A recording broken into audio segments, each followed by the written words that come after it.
Waiting for Kelvin. Oh.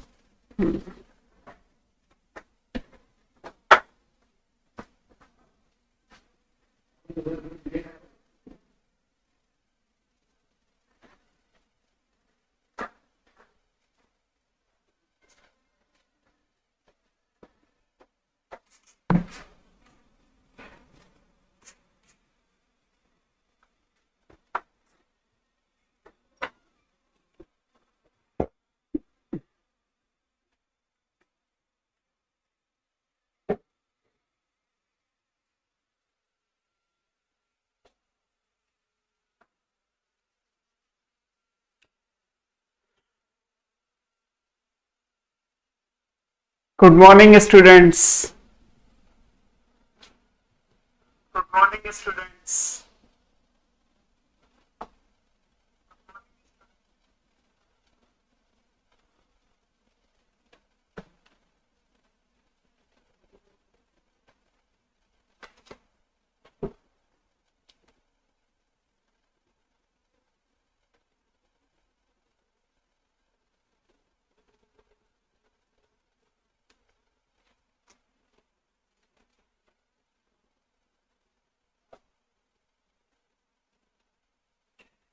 Welcome to the live chat.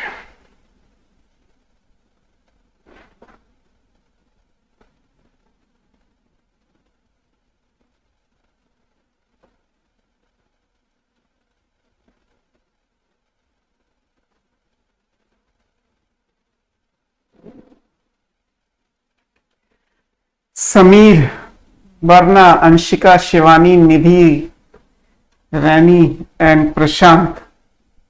Good morning. Good morning to all of you.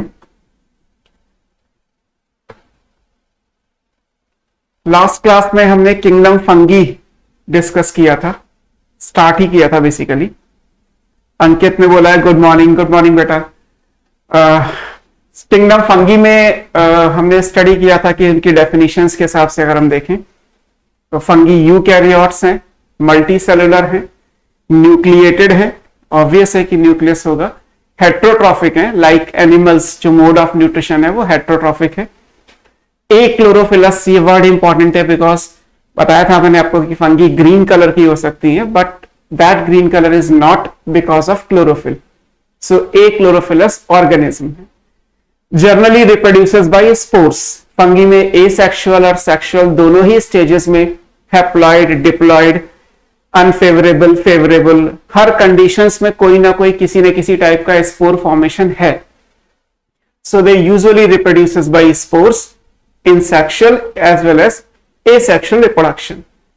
Somatic body अभी हम पढ़ेंगे. Somatic body जैसे आप mushroom को देखते ही हैं, आप इमेज में भी देख रहे हैं, तो mushroom is basically the somatic structure of the fungi. वो फिलामेंटस है, फिलामेंट ब्रांच होते हैं, तो ब्रांच फिलामेंटस सोमैटिक बॉडी होगी. और एक बहुत रिमार्केबल फीचर है कि फंगी में जो सेल वॉल होती है वो सेल्यूलोज या काइटिन की होती है. काइटिन की कॉमन है in general, but there are few fungi जिनमें सेल वॉल सेल्यूलोजिक है, या दोनों ऑप्शंस भी हैं. ओके, गुंजन ने भी लिखा हुआ है गुड मॉर्निंग गुंजन. तो किंगडम फंगी का हमने इंट्रोडक्शन दिया था. फिर मैंने आपको फंगी की हैबिटेट के बारे में समझाया था कि फंगी कहां कहां मिलेंगी.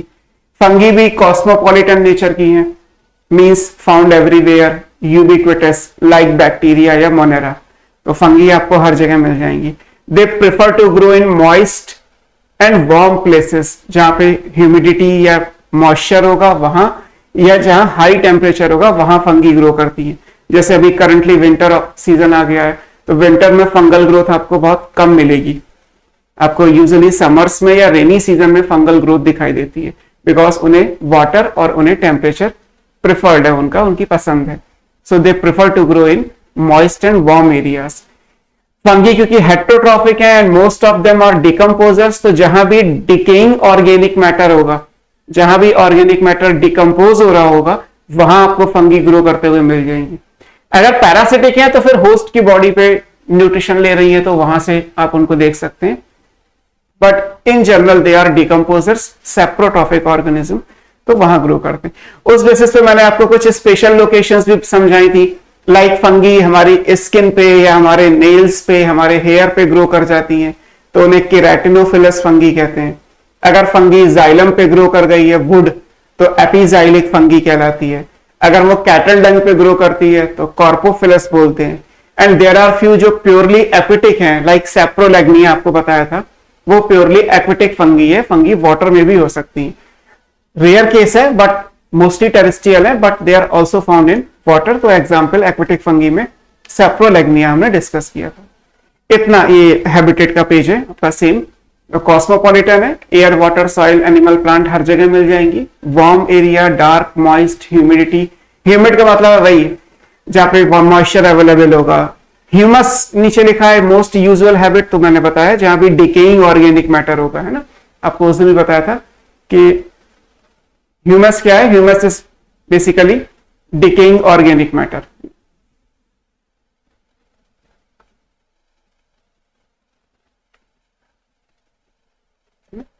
तो ये आपने लिखा था, this is decaying organic matter.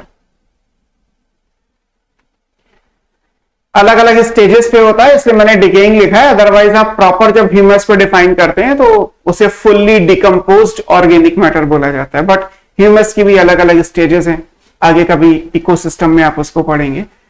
And aquatic fungi है तो सेप्रोलैग्निया, एपिजाइलिक फंगी, केराटिनोफिलस फंगी, ये सब आपको मैंने बताए थे। अब बात करते हैं फंगी के स्ट्रक्चर की। ये फंगी की जो सोमैटिक बॉडी है वो किस तरीके से है, तो हमें वहीं से आज का स्टार्ट करना है। This is one.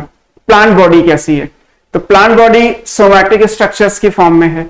Somatic structures क्या होगा, जो रिप्रोडक्टिव फेज में नहीं आ रहा उसको हम सोमैटिक काउंट करते हैं, है ना। तो सोमैटिक में क्या क्या हमारे पास कंसिडर होगा, ये इंपॉर्टेंट है। अब इसको आप कैसे समझोगे, मैं आपको फ्रेश पे से समझाता हूं कि लाइक कुछ तो ऐसी हैं जो एक्सेप्शन है, एक्सेप्शनली यूनिसेलुलर, है ना, सिंगल सेल की है।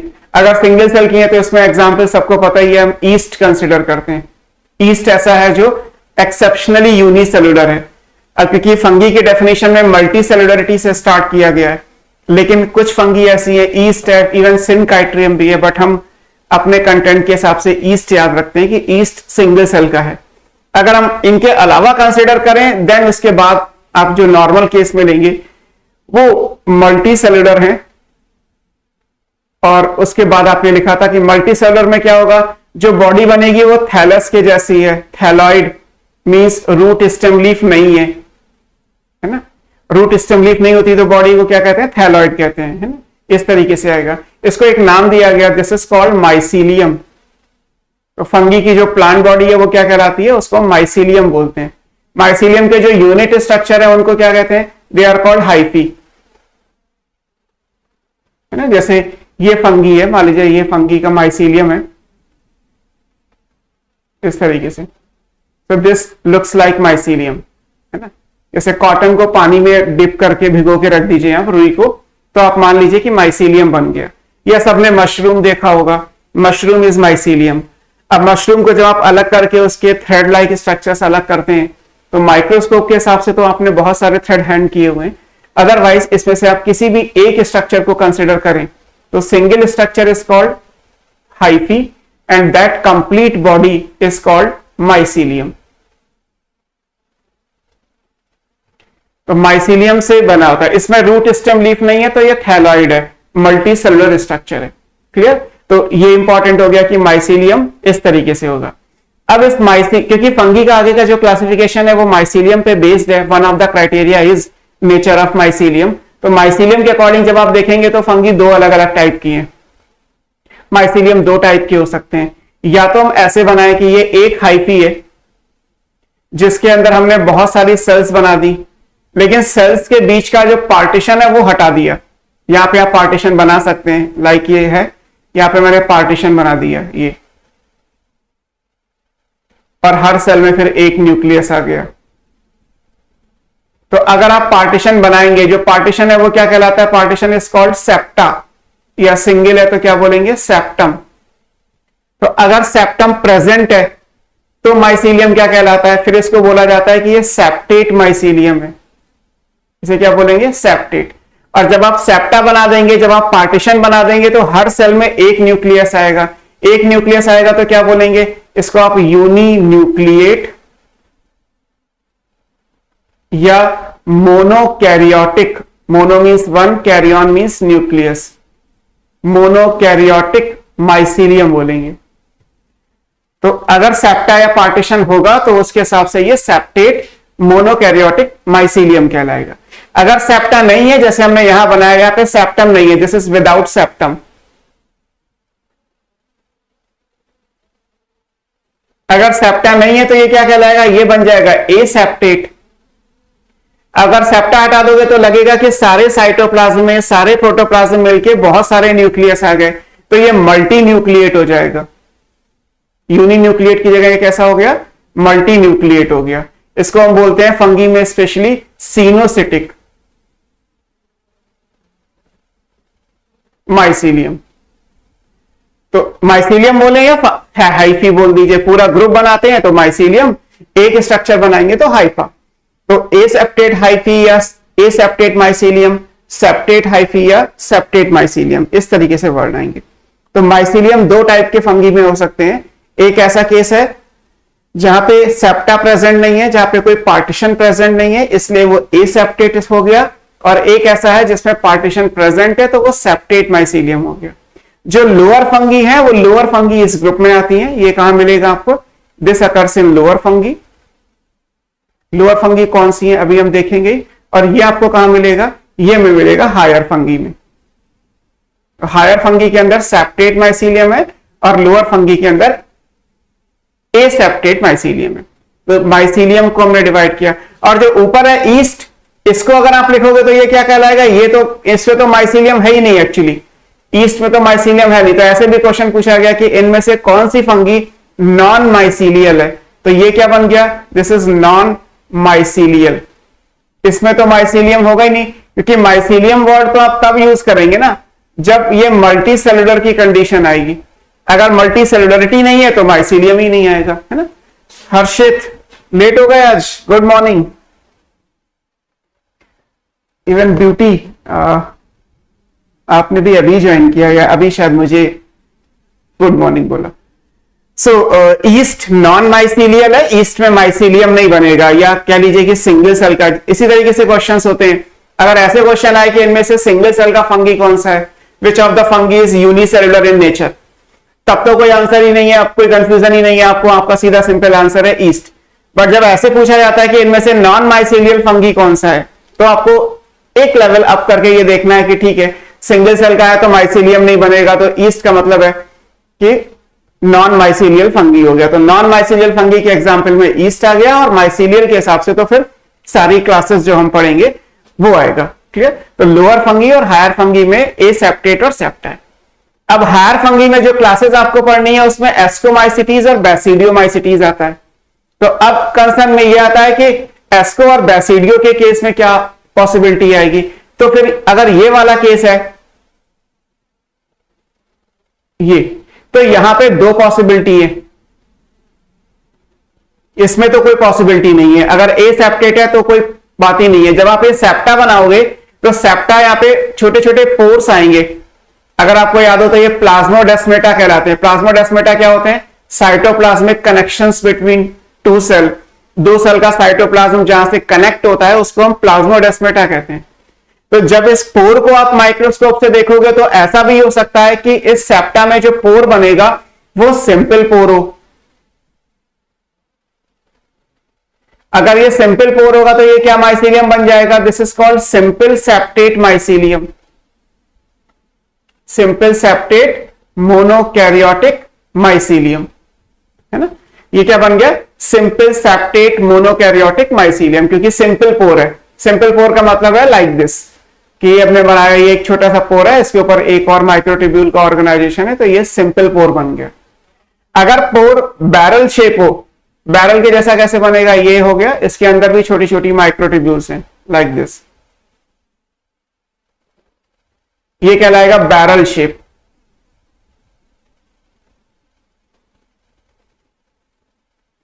अगर ये बैरल शेप है तो ये कैसा कहलाएगा, इसको हम बोलते हैं डॉली पोर। सेप्टेट मोनोकैरियोटिक माइसीलियम, है ना। तो इस तरीके से चीजें आएंगी कि डॉलीपोर सेप्टेट मोनोकैरियोटिक माइसीलियम हमारे पास बनेगा। तो सिंपल पोर है तो सिंपल के हिसाब से याद रखना है, और अगर बैरल शेप पोर है, डॉलीपोर सेप्टेट माइसीलियम है, तो आपको उसके हिसाब से याद रखना है ना। क्योंकि माइसीलियम अपने आप में एक इंपॉर्टेंट टॉपिक है कि फंगी का स्ट्रक्चर कैसा है।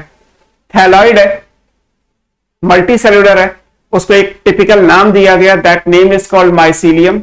उसके यूनिट स्ट्रक्चर्स को हाइफी कहते हैं। Mycelium consist of unit structure called hyphae. अब इस माइसीलियम या हाइफी का फर्दर स्ट्रक्चर क्या है? इस हाइफी के अंदर, क्योंकि मल्टी सेलुलरिटी है तो सेल्स बहुत सारी होनी चाहिए ना, तो हाइफी के अंदर बहुत सारी सेल्स तो हैं, लेकिन वो सेल्स तभी दिखाई देंगी जब हर सेल का पार्टीशन अवेलेबल होगा।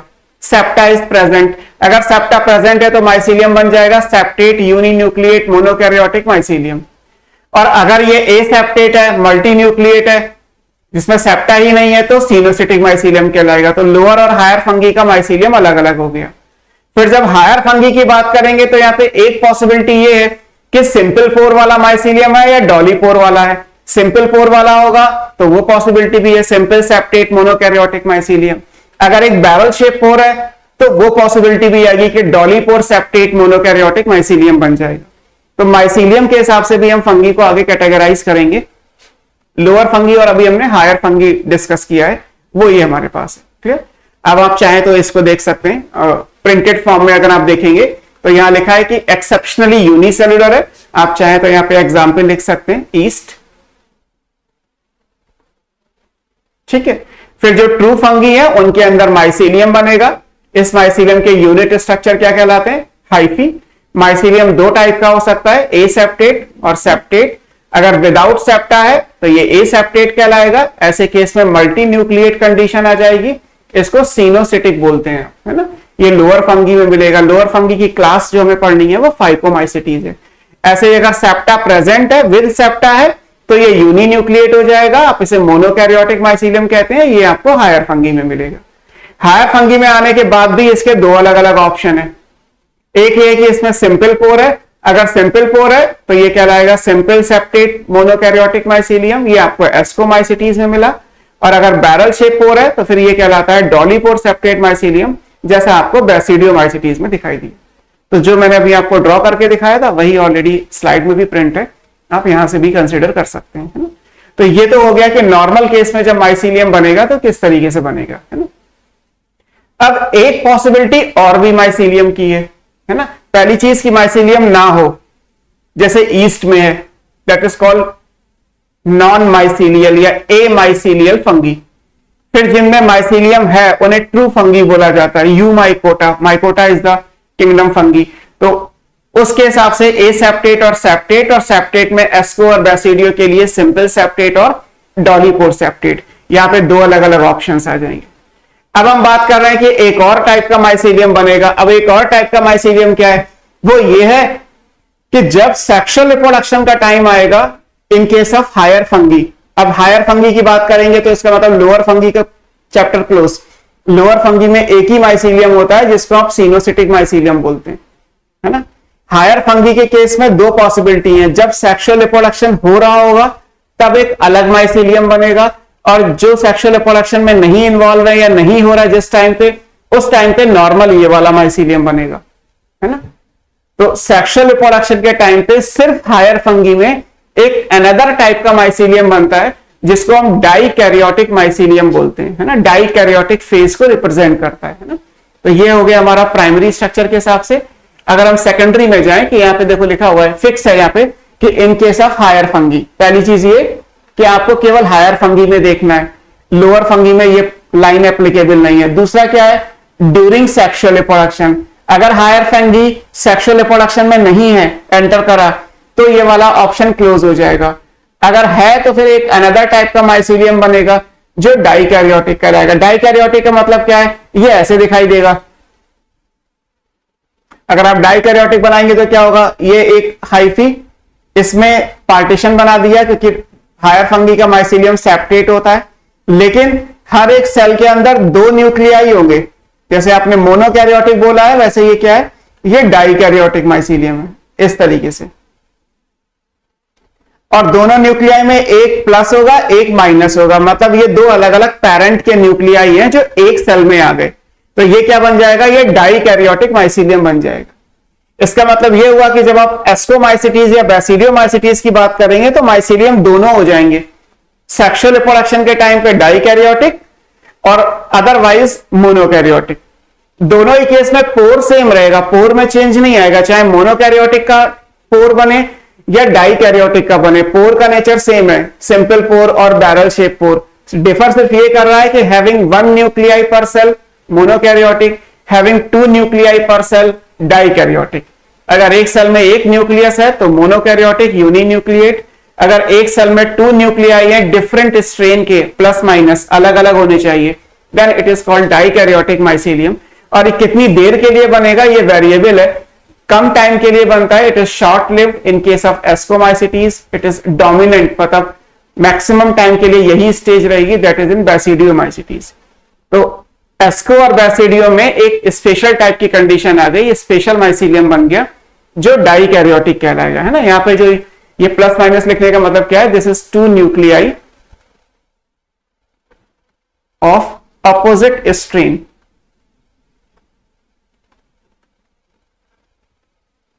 अपोजिट स्ट्रेन का मतलब है बिलोंग टू डिफरेंट पेरेंट्स, मतलब ये दो न्यूक्लियस जिन पेरेंट्स से आए होंगे वो दोनों अलग अलग पेरेंट्स होंगे, तो तभी ये कहलाता है ना, इसको हम बोलते हैं डाइकैरियन।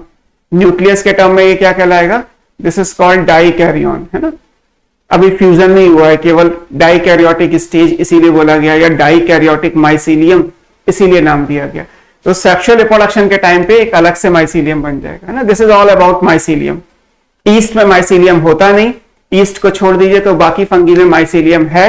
माइसीलियम में अगर सेप्टा प्रेजेंट है तो सेप्टेट, नहीं है तो एसेप्टेट। एसेप्टेट में जब सेप्टा हटा दोगे तो मल्टी सेलुलरिटी की कंडीशंस की जगह मल्टी न्यूक्लिएट जैसा दिखाई देने लगेगा, तो हमने नाम दे दिया एसेप्टेट सिनोसिटिक माइसीलियम, जैसा लोअर फंगी या फाइकोमाइसिटीज में। अगर सेप्टा प्रेजेंट है तो फिर सेप्टेट होगा, हर सेल में एक न्यूक्लियाई है तो यूनिन्यूक्लिएट या मोनोकैरियोटिक बोल सकते हो, ये हायर फंगी में होता है। Depending on the nature of pore, septate mycelium दो टाइप का है, either having simple septate mycelium having simple pore, और dolipore septate mycelium with barrel shape pore. अगर सिंपल सेप्टेट है तो एस्कोमाइसिटीज और डॉलीपोर सेप्टेट है तो बैसिडियोमाइसिटीज। फिर एक स्पेशल केस है कि हायर फंगी में ड्यूरिंग सेक्सुअल रिप्रोडक्शन एक अनदर टाइप का माइसीलियम बनेगा, that is called dikaryotic mycelium. वो कुछ देर के लिए बनेगा, मतलब लाइफ साइकिल में लिमिटेड टाइम के लिए बनेगा एस्कोमाइसिटीज में, और लाइफ साइकिल का मेजर पोर्शन यही वाली स्टेज कवर अप करेगी इन बैसिडियोमाइसिटीज। यहां स्पेशल क्या है, स्पेशल यहां ये है कि यहां पे टू न्यूक्लियाई अपोजिट स्ट्रेन के एक सेल में होंगे, तो that cell is called dikaryotic cell, nucleus is called dikaryon, mycelium is called dikaryotic mycelium. तो डाइकैरियोटिक माइसीलियम आपको मिल जाएगा हायर फंगी में, एस्को और बैसिडियो में, at the time of sexual reproduction. अगर सेक्सुअल रिप्रोडक्शन नहीं हो रहा तो डाइकैरियोटिक फेज आपको नहीं दिखाई देगी, अगर हो रहा है तो डाइकैरियोटिक मोनोकैरियोटिक दोनों एग्जिस्ट करेंगे। क्लियर, ये बात हो गया फंगी का सोमैटिक स्ट्रक्चर या फंगी का माइसीलियम कैसा है ना। आगे चलते हैं, फंगी की सेल के लेवल पे स्टडी करते हैं कि फंगी की अगर एक सेल को स्टडी किया जाए तो सेल लेवल पे चेंजेस क्या है। फंगी का स्ट्रक्चर प्लांट से रिजेंबल करता है, प्लांट में भी एल्गी से रिजेंबल करता है, एल्गी भी थैलॉइड होती है, हालांकि एल्गी में माइसीलियम वर्ड यूज नहीं होता, बट एल्गी में भी थैलस आप आगे पढ़ेंगे प्लांट किंगडम में, और जो स्पोर्स बनेंगे वो भी एल्गी फंगी के कॉमन है। तो सेल के लेवल पे अगर हम देखेंगे तो सेल के लेवल पे इंपॉर्टेंट ये है कि जो चेंजेस है वो चेंजेस हमें देखने हैं। चेंजेस क्या है, पहली चीज कि सेल वॉल का चेंज है। सेल वॉल कैसी होती है, या तो सेल्यूलोज की होगी या काइटिन की होगी, है ना, दो ऑप्शन है, या तो सेल्यूलोजिक सेल वॉल है या फिर काइटिन की है। अब काइटिन क्या है, chitin is a polymer of N acetyl glucosamine NAG, आपको मोनेरा में पढ़ाया था मैंने। पेप्टाइडोग्लाइकेन NAG और NAM दोनों से बनता है, काइटिन सिर्फ NAG से बनता है, तो NAG का एक पॉलीमर है। तो अब सेल्यूलोजिक सेल वॉल कहां होती है, वो एक्सेप्शन केस है ना। सेल्यूलोजिक सेल वॉल आपको कहां मिलेगी, ये आपको मिलेगी फाइकोमाइसिटीज में, ठीक है। ये तो NAG हो गया। तो फाइकोमाइसिटीज में आपको सेल्यूलोजिक मिलेगी, उसके अलावा जितने भी जगह पे आपको देखेंगे तो सेल वॉल किसकी है, काइटिन की है। तो ये तो एक्सेप्शन हो गया। इन जनरल आपको सेल वॉल किसकी मिलेगी, काइटिन की मिलेगी, काइटिन और पॉलीसेकेराइड से मिलकर बनी होती है। तो एक चेंज तो ये आया कि प्लांट सेल की जगह अगर हम फंगल सेल को स्टडी करें तो cell wall is made up of chitin, except in the case of phycomycetes where cellulosic cell wall is present. Then plasma membrane में कोई चेंज नहीं आएगा, eukaryotic membrane bound cell organelle जैसे होने चाहिए वैसे हैं। क्योंकि ये फंगी है तो फंगी तो हेट्रोट्रॉफिक होती हैं, तो ऑब्वियस है कि इनमें प्लास्टिड्स नहीं होंगे अगर आप लिखना चाहें, हालांकि अंडरस्टूड है कि प्लास्टिड्स आर एब्सेंट। ऑब्वियस है कि फंगी में आपको क्लोरोप्लास्ट तो नहीं मिलेगा ना, क्योंकि क्लोरोप्लास्ट तो ऑटोट्रॉफिक ऑर्गेनिज्म प्लांट्स के लिए चाहिए, फंगी तो हेट्रोट्रॉफिक है, तो ये तो ऑब्वियस है कि प्लास्टिड्स एब्सेंट होंगे। रिजर्व फूड मटेरियल क्या है, एनिमल के जैसा है, ग्लाइकोजन या लिपिड है ना। ग्लाइकोजन को आप एनिमल स्टार्च भी कहते हैं, glycogen is called animal starch. किसी ऑप्शन में ग्लाइकोजन ना देके एनिमल स्टार्च लिखा हो तो रिजर्व फूड मटेरियल कैसा है, ये ग्लाइकोजन है या लिपिड का बना होगा, या दोनों भी हो सकते हैं। एक चेंज ये कि जो गोल्जी बॉडी है वो टिपिकल नहीं होती। टिपिकल का मतलब है गोल्जी बॉडी का जब स्ट्रक्चर आप पढ़ते हैं तो आपको पढ़ाया जाता है कि ये सिस्टर्नी है ना। सेल जब भी आप पढ़ोगे या बुक में आपके बने हुआ है कि इस तरीके से flat and disc like structure है, इनको हम सिस्टर्नी बोलते हैं। फिर यहाँ पे ये वेसिकल्स आएंगे है ना, इस तरीके से गोल्जी बॉडी का डायग्राम एनसीईआरटी में कुछ बना है। तो यहां पे ये जो स्ट्रक्चर है 1 2 3 4, ये क्या है, दीज ऑल आर सिस्टर्नी। तो सिस्टर्नी का नंबर 3 to 7 तक हो सकता है। लेकिन जब आप गोल्जी बॉडी की बात करेंगे तो ये कैसी है, यूनिसिस्टर्नल है, केवल एक सिस्टर्नी होगी। लाइक ये मैंने 4-5 जो बनाई है, इनकी जगह पे क्या होगा, only one cisternae is present.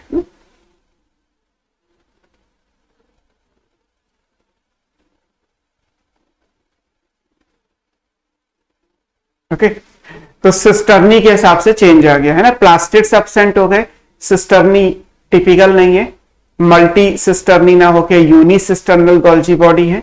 Reserve food material animal के जैसा है क्योंकि न्यूट्रिशनली एनिमल से सिमिलरिटी को शो करते हैं, तो it is glycogen lipid, glycogen को आप एनिमल स्टार्च बोलते हैं। और सेल वॉल भी यूजुअली काइटिन की है which is a polymer of NAG, N acetyl glucosamine. In case of phycomycetes cell wall cellulosic है, वो एक एक्सेप्शनल केस है। ठीक है, तो सेल लेवल पे जो चेंजेस हैं वो हमने देखे। न्यूट्रिशन लेवल पे चेंजेस क्या है फंगी में, फंगी हेट्रोट्रॉफिक है, डेफिनेशन में लिखा है कि फंगी कैसे हेट्रोट्रॉफिक है। हेट्रोट्रॉफिक है तो फिर वही 3 ऑप्शंस आते हैं, या तो पैरासिटिक हो सकते हैं। पैरासिटिक का मतलब है कि वो होस्ट की बॉडी से न्यूट्रिशन लेंगे, एज ए पैरासाइट होस्ट की बॉडी को यूज करेंगे। तो प्लांट और एनिमल दोनों पे फंगल डिजीज होती हैं। प्लांट में भी जैसे आप फंगल डिजीज पढ़ेंगे आगे, रस्ट है, स्मट है या अर्गॉट है, और भी बहुत सारी, ब्लाइट है, late blight, early blight, there are so many disease. Animals में भी फंगी डिजीज कॉज करती हैं, जैसे रिंग वॉर्म में मैंने एग्जांपल पिछली क्लास में आपको दिया कि वो फंगल इन्फेक्शन कॉज कर, है ना। तो पैरासिटिक हो सकती हैं, या मोस्टली मैंने अभी आज आपको बताया कि मोस्ट ऑफ द केस में फंगी कैसी है, सेप्रोट्रॉफिक है, obtain nutrition from the dead and decaying organic matter. तो जो सॉल्युबल ऑर्गेनिक मैटर होगा उसको डिके करने के बाद उसको एब्जॉर्ब कर लेती है ना, तो एब्जॉर्प्टिव मोड बेसिकली कहलाता है। तो फंगी हेट्रोट्रॉफिक है, इसीलिए वो सेप्रोफाइट्स या सेप्रोट्रॉफ एक ही बात है ना। सेप्रो बेसिकली यूज करेंगे आप इन्हें, सेप्रोट्रॉफ।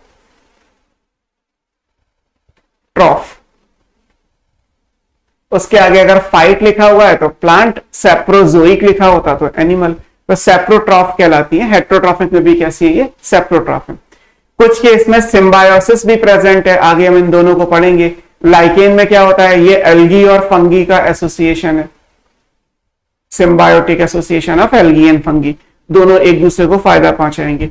और माइकोराइजा में क्या होता है, यहां रूट्स ऑफ हायर प्लांट चाहिए,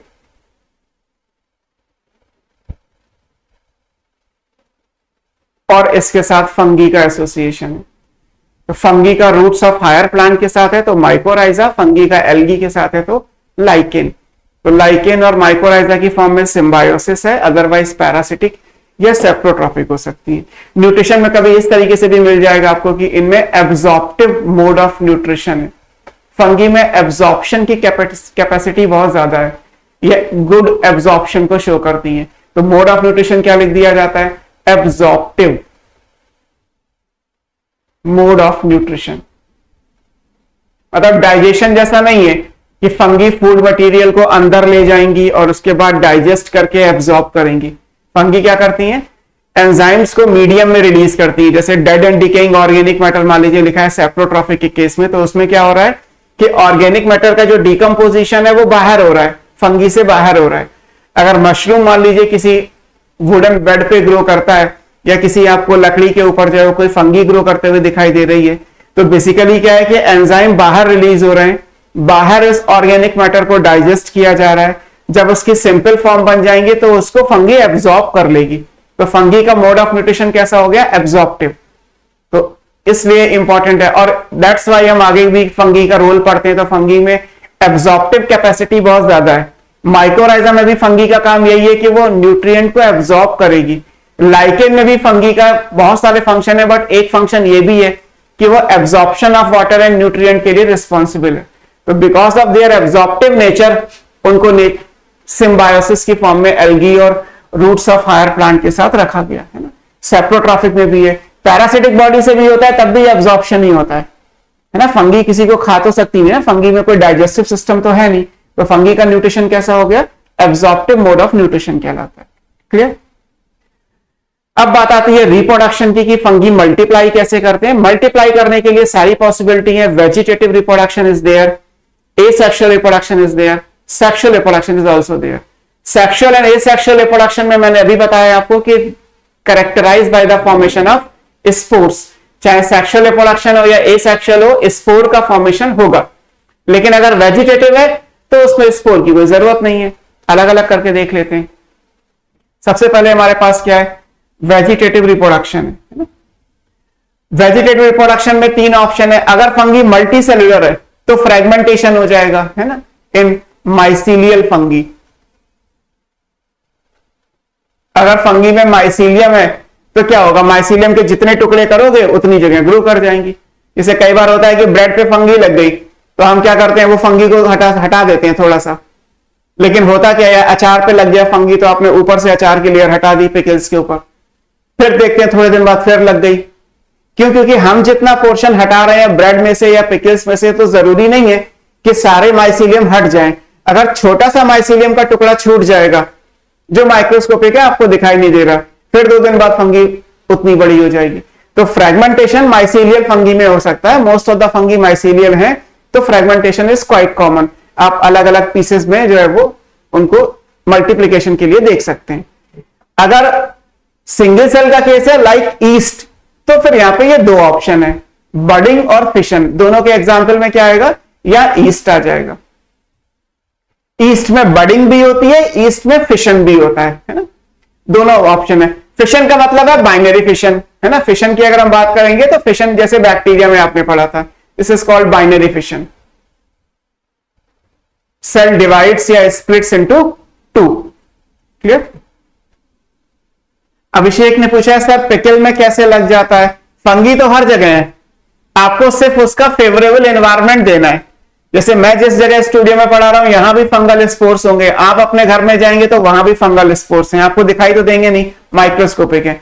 तो फंगी के रिप्रोडक्टिव या मल्टीप्लिकेशन के स्ट्रक्चर तो हर जगह है। अब पिकल पे अगर जरा सा भी मॉइस्चर हुआ, जरा सा भी टेम्परेचर ज्यादा हुआ, खराब हो जाएगा। फंगी को तो मॉइस्चर और टेम्परेचर चाहिए ना।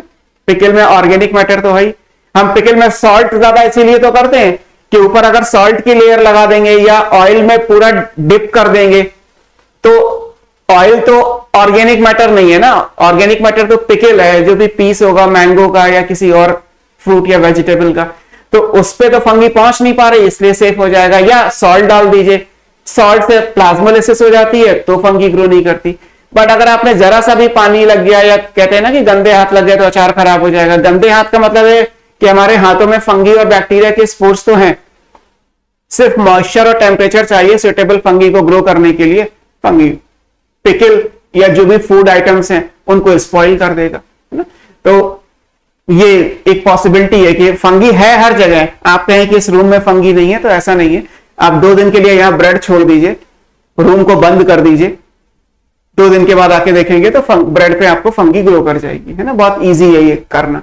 आप आलू उबला हुआ बाहर छोड़ दीजिए और उसके बाद 2-3 दिन के बाद देखिए तो पोटैटो जो है वो विस्कस हो जाएगा, उस पर फंगल ग्रोथ हो जाएगी, है ना।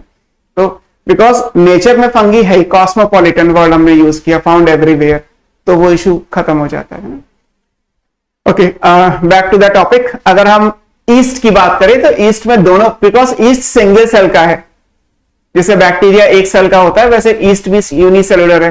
तो ये जैसे आप यहां देख ही रहे हैं कि बाइनरी फिशन का ऑप्शन है,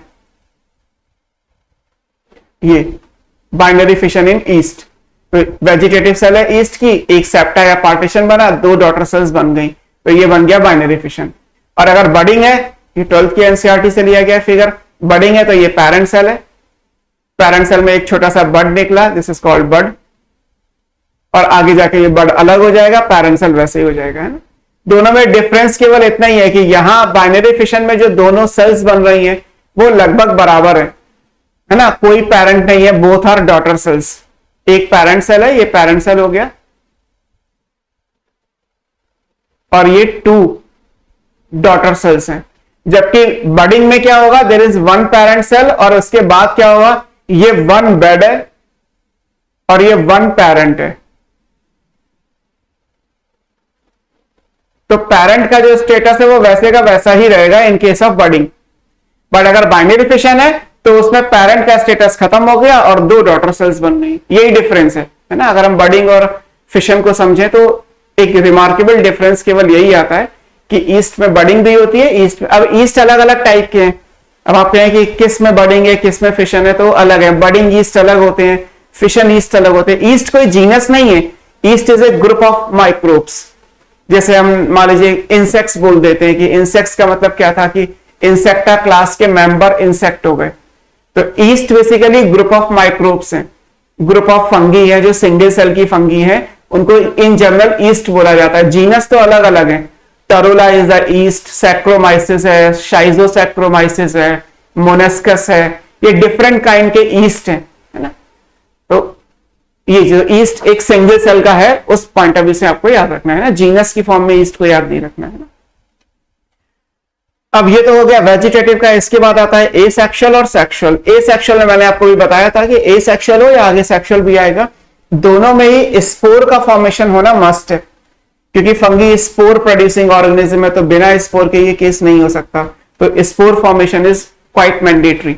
अब स्पोर कैसे बनते हैं, कौन से स्पोर बनते हैं, किन कंडीशंस में बनते हैं, स्पोर्स को लेके बहुत सारे क्वेश्चंस होंगे, है ना। जब आप स्पोर्स को पढ़ेंगे मैं आपको यही समझाता हूं।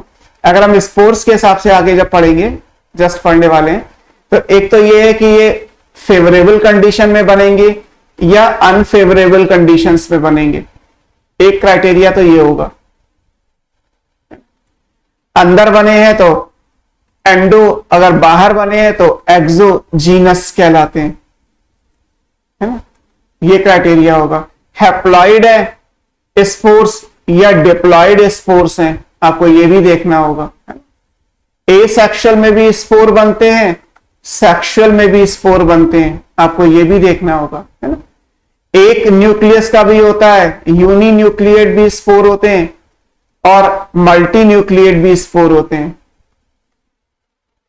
Spore formation is another criteria for the classifying fungi. Fungi को आगे हम जब क्लासिफाई करेंगे तो उसमें स्पोर्स भी एक अपने आप में क्राइटेरिया है। तो स्पोर्स यूनी न्यूक्लिएट भी होता है, मल्टी न्यूक्लिएट भी होता है, सेक्सुअल रिप्रोडक्शन में भी बनता है, एसेक्सुअल रिप्रोडक्शन में भी बनता है। अंदर यानी मेम्ब्रेन के अंदर बनेगा तो एंडोजीनस होता है, मेम्ब्रेन से बाहर बनेगा तो एक्सोजीनस हो जाएगा। कुछ फेवरेबल कंडीशन में बनते हैं तो कुछ अनफेवरेबल कंडीशन में बनते हैं, कुछ सोमैटिक स्ट्रक्चर में बनते हैं तो हैप्लॉइड होते हैं, कुछ एक सर्टेन टाइम की रिप्रोडक्शन के बाद बनते हैं तो डिप्लॉइड हो जाते हैं।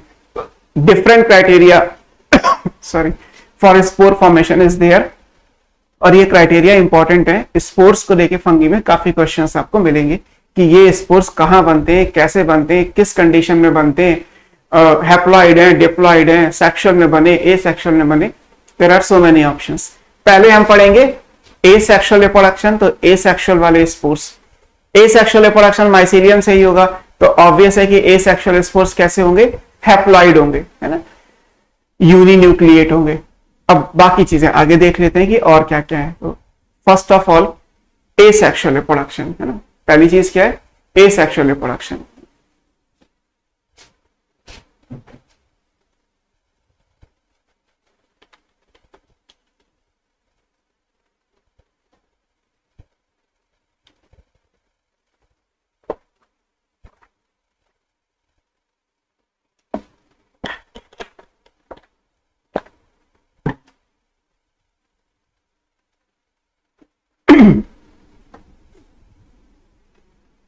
सो एसेक्सुअल रिप्रोडक्शन में क्या क्या चीजें आएंगी,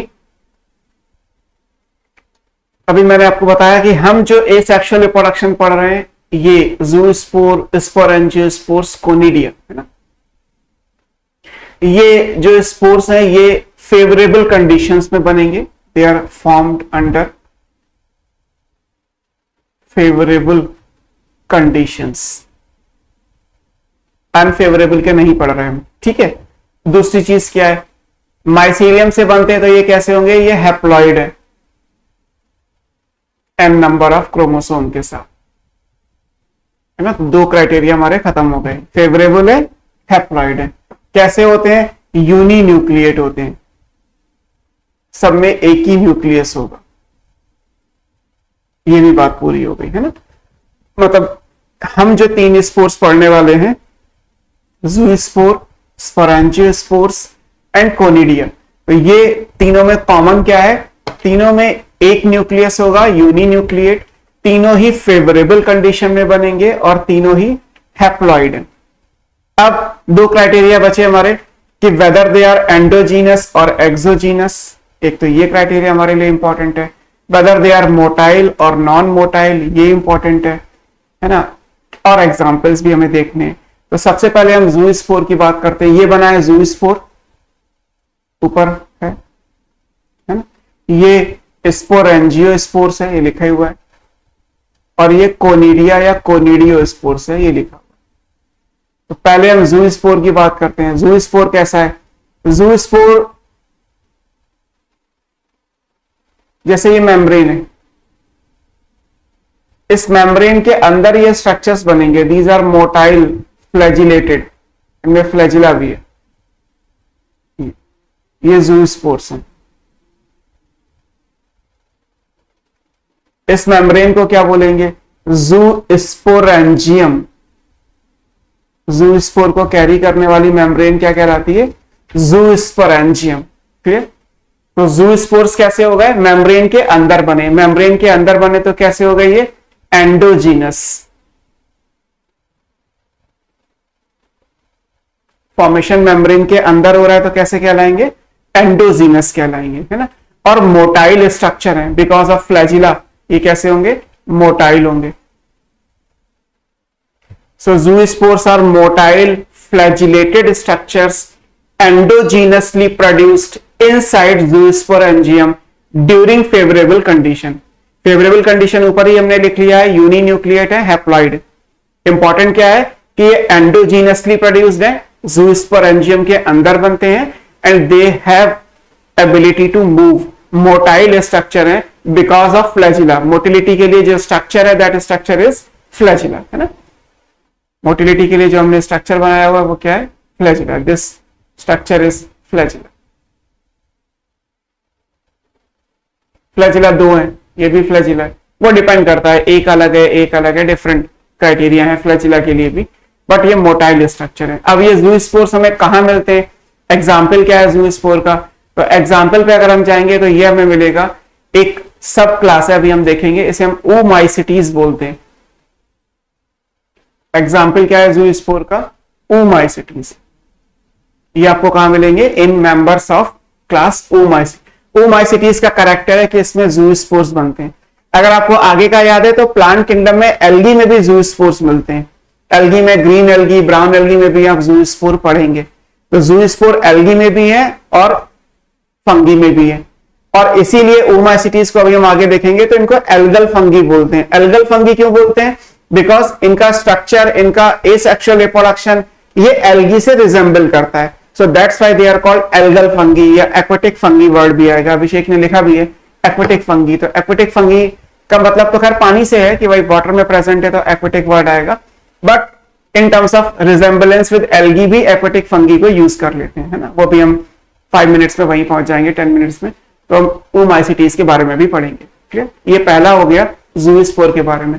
सेकंड वन हमारे पास क्या है? Second one is sporangiospores.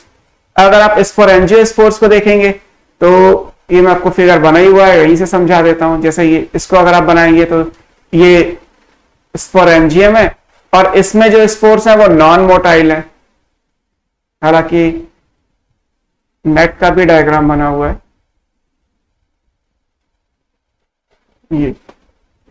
ये क्या है? These are sporangiospores. ठीक है, इन्हीं को आप ए प्लानोस्पोर कहते हैं। ठीक है, इस तरीके से आएंगे। इस मेम्ब्रेन को क्या बोलेंगे? स्पोरेंजियम, या आप चाहे तो ए प्लानोस्पोरेंजियम।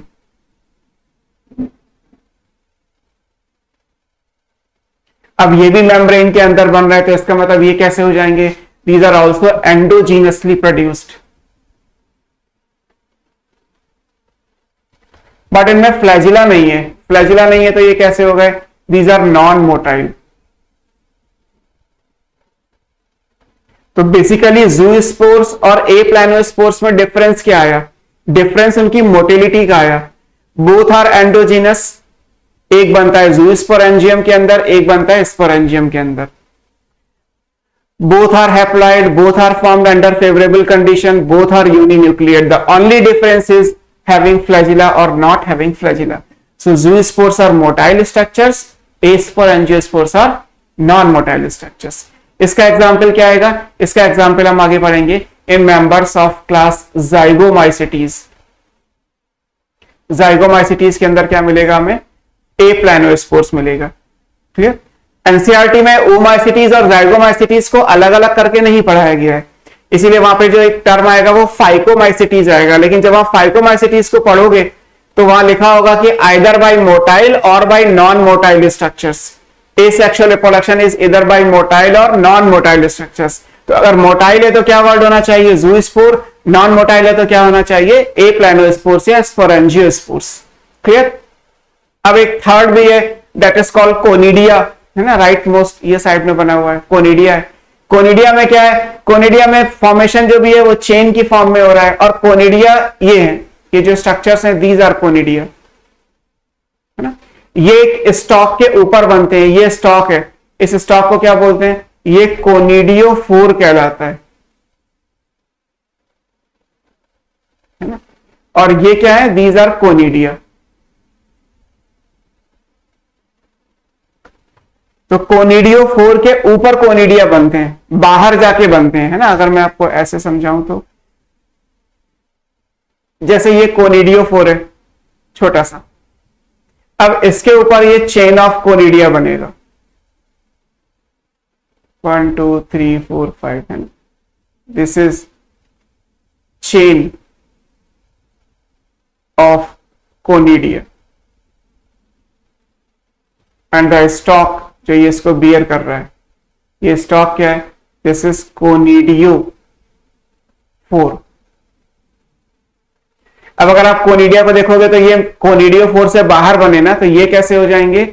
एक्सोजीनस। और फ्लैजिला तो बना नहीं है, तो ये कैसे है? Again non motile. तो अगर आप सिमिलैरिटीज को देखें कि ए प्लानोस्पोर्स और कोनिडिया में सिमिलैरिटी क्या है, तो बोथ आर नॉन मोटाइल। ए प्लानोस्पोर्स यानी स्पोरेंजियोस्पोर्स भी मूव नहीं करते, फ्लैजिला नहीं है। कोनिडिया भी मूव नहीं करते, फ्लैजिला नहीं है। तो दोनों में डिफरेंस किस बात का है?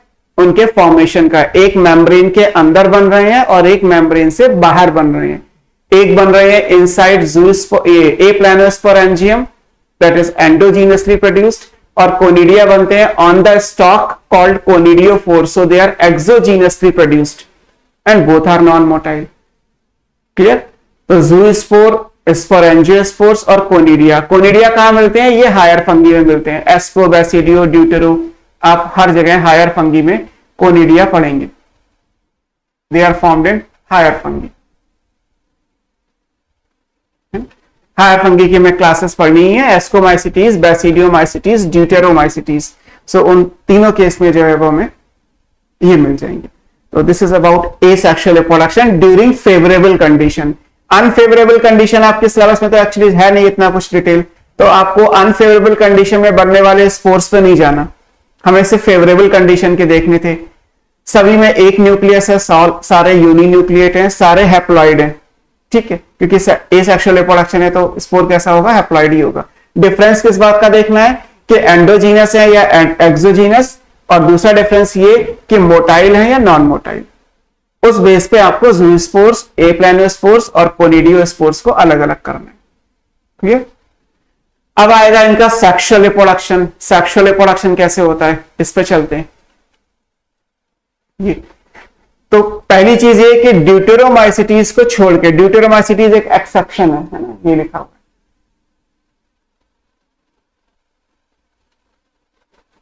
Except for deuteromycetes. यहां तो एक्चुअली सेक्सुअल रिप्रोडक्शन पता नहीं है ना, यहां पे हम आगे पढ़ेंगे भी, अभी मैं लिख दे रहा हूं, sexual reproduction is not known.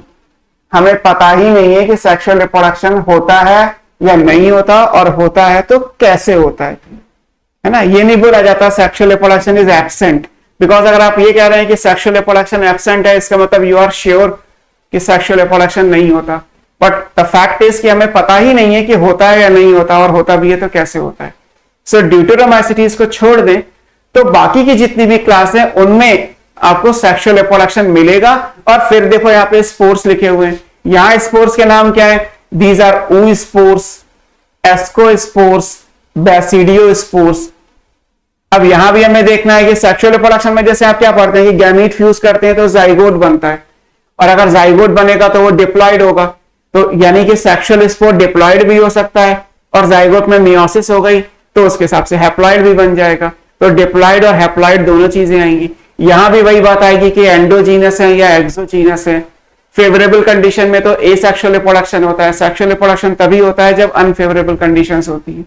Lower plant including fungi generally reproduces by asexual mode और vegetative mode, not by sexual reproduction. Clear. तो ये चीजें आएंगी। अब ये स्पोर्स किन स्ट्रक्चर्स के अंदर बनते हैं? They are formed in the distinct body, जिन्हें हम क्या बोलते हैं? फ्रूटिंग बॉडी बोलते हैं। एस्कोस्पोर्स जैसे अभी हम पढ़ेंगे एस्कोकार्प में बनेगा, बैसिडियोस्पोर्स बैसिडियोकार्प में बनेगा। तो स्पोर्स एक स्पेशल, जैसे आप फ्लावर देखते हैं कि फ्लावर क्या है? It's a kind of fruiting body, कि भाई आपको पता है कि प्लांट में फ्लावर है तो फ्लावर के अंदर सेक्सुअल रिप्रोडक्शन हो रहा है, बाकी root, stem, leaf, branches, bird, इन सब में रिप्रोडक्शन नहीं होता। रिप्रोडक्शन किस में होगा? फ्लावर के अंदर होगा, मैच्योर फ्लावर के अंदर होगा, जो ओपनिंग वाला होगा। वहीं पे आप पॉलिनेशन, फर्टिलाइजेशन और बाकी चेंजेस आगे पढ़ेंगे। तो ऐसे फंगी में भी जो स्ट्रक्चर सेक्सुअल रिप्रोडक्शन के लिए अलग से बना, that structure is called fruiting body. और बाकी जो पोर्शन है वो सोमैटिक स्ट्रक्चर, जो माइसीलियम से बनेगा, जो आप पहले पढ़ चुके हैं। क्लियर। अब सेक्सुअल रिप्रोडक्शन जब होगा तो वो 3 फेजेस के अंदर कंप्लीट होता है। One is plasmogamy, karyogamy and last one is a meiosis, है ना। तो सेक्सुअल रिप्रोडक्शन की एक्चुअली अलग अलग फेजेस आएंगी। फेजेस क्या क्या है? सेक्सुअल रिप्रोडक्शन में आप क्या पढ़ते हैं? नॉर्मली गैमीट फ्यूज करेंगे और मियोसिस हो जाएगी। तो मियोसिस तो एज यूजुअल है। जब गैमीट का फ्यूजन होता है तो बेसिकली क्या बोलते हैं? This is called gametic fusion. और गैमेटिक फ्यूजन को हम क्या कहते हैं? इसे सिनगैमी कहा जाता है। सिन मतलब फ्यूजन, गैमी, दो एक साथ मिल गए तो क्या कहलाएगा? सिनगैमी। लेकिन जब दो गैमीट फ्यूज करते हैं तो उसमें 2 पॉसिबिलिटी हैं। पहले दोनों का साइटोप्लाज्म मिलेगा, उसके बाद दोनों के न्यूक्लियस मिलेंगे। जैसे नॉर्मली अगर हम समझें अपने लिए सेक्सुअल रिप्रोडक्शन तो क्या होगा? स्पर्म और एग है, तो स्पर्म और एग जब फ्यूज करेंगे तो पहले स्पर्म का न्यूक्लियस एग में एंटर करता है ना। तो टेक्निकली ये होगा ये कि एक ऐसी भी स्टेज आएगी जहां पे एक एग का साइटोप्लाज्म है जिसमें स्पर्म का न्यूक्लियस भी है और एग का न्यूक्लियस भी है।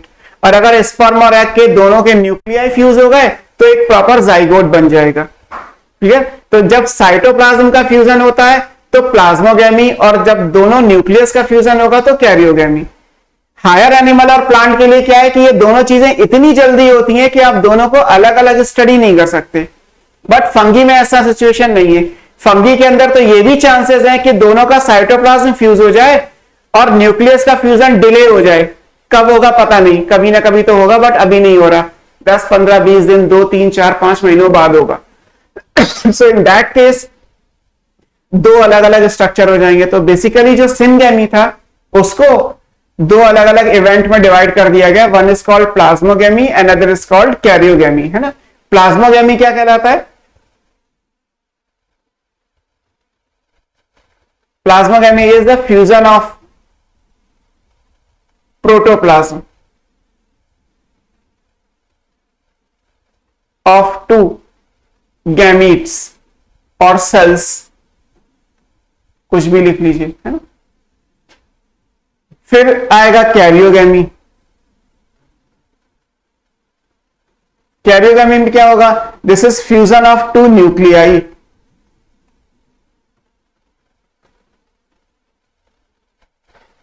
न्यूक्लियाई आपको पता ही है कि ऑफ अपोजिट स्ट्रेन होंगे,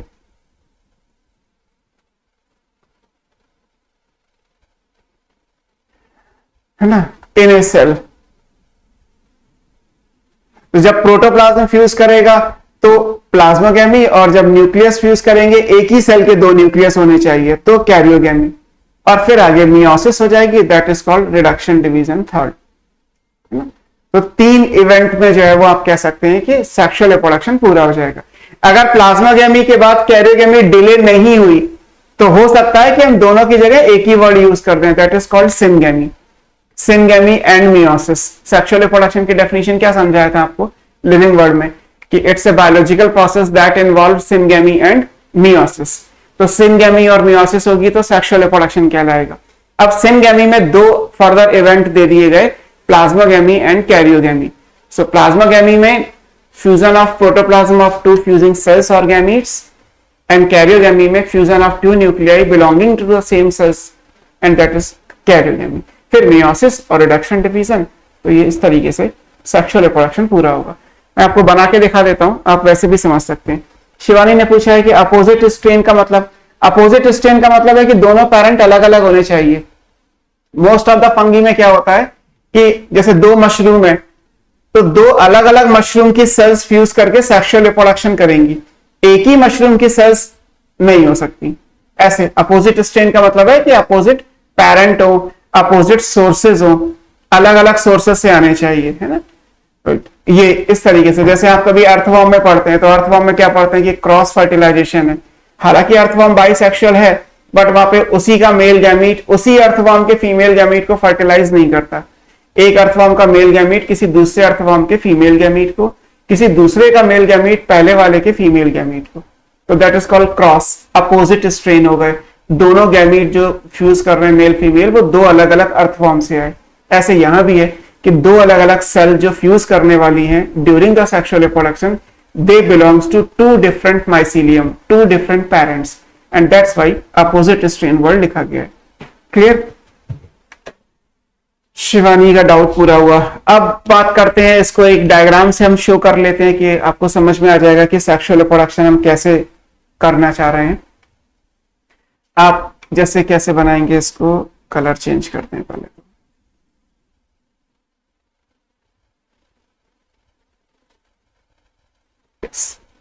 अब मान लीजिए हमारे पास, हम हायर फंगी के हिसाब से पढ़ते हैं क्योंकि हायर फंगी में इवेंट्स अलग अलग हैं। तो एक हमारे पास मोनोकैरियोटिक माइसीलियम है,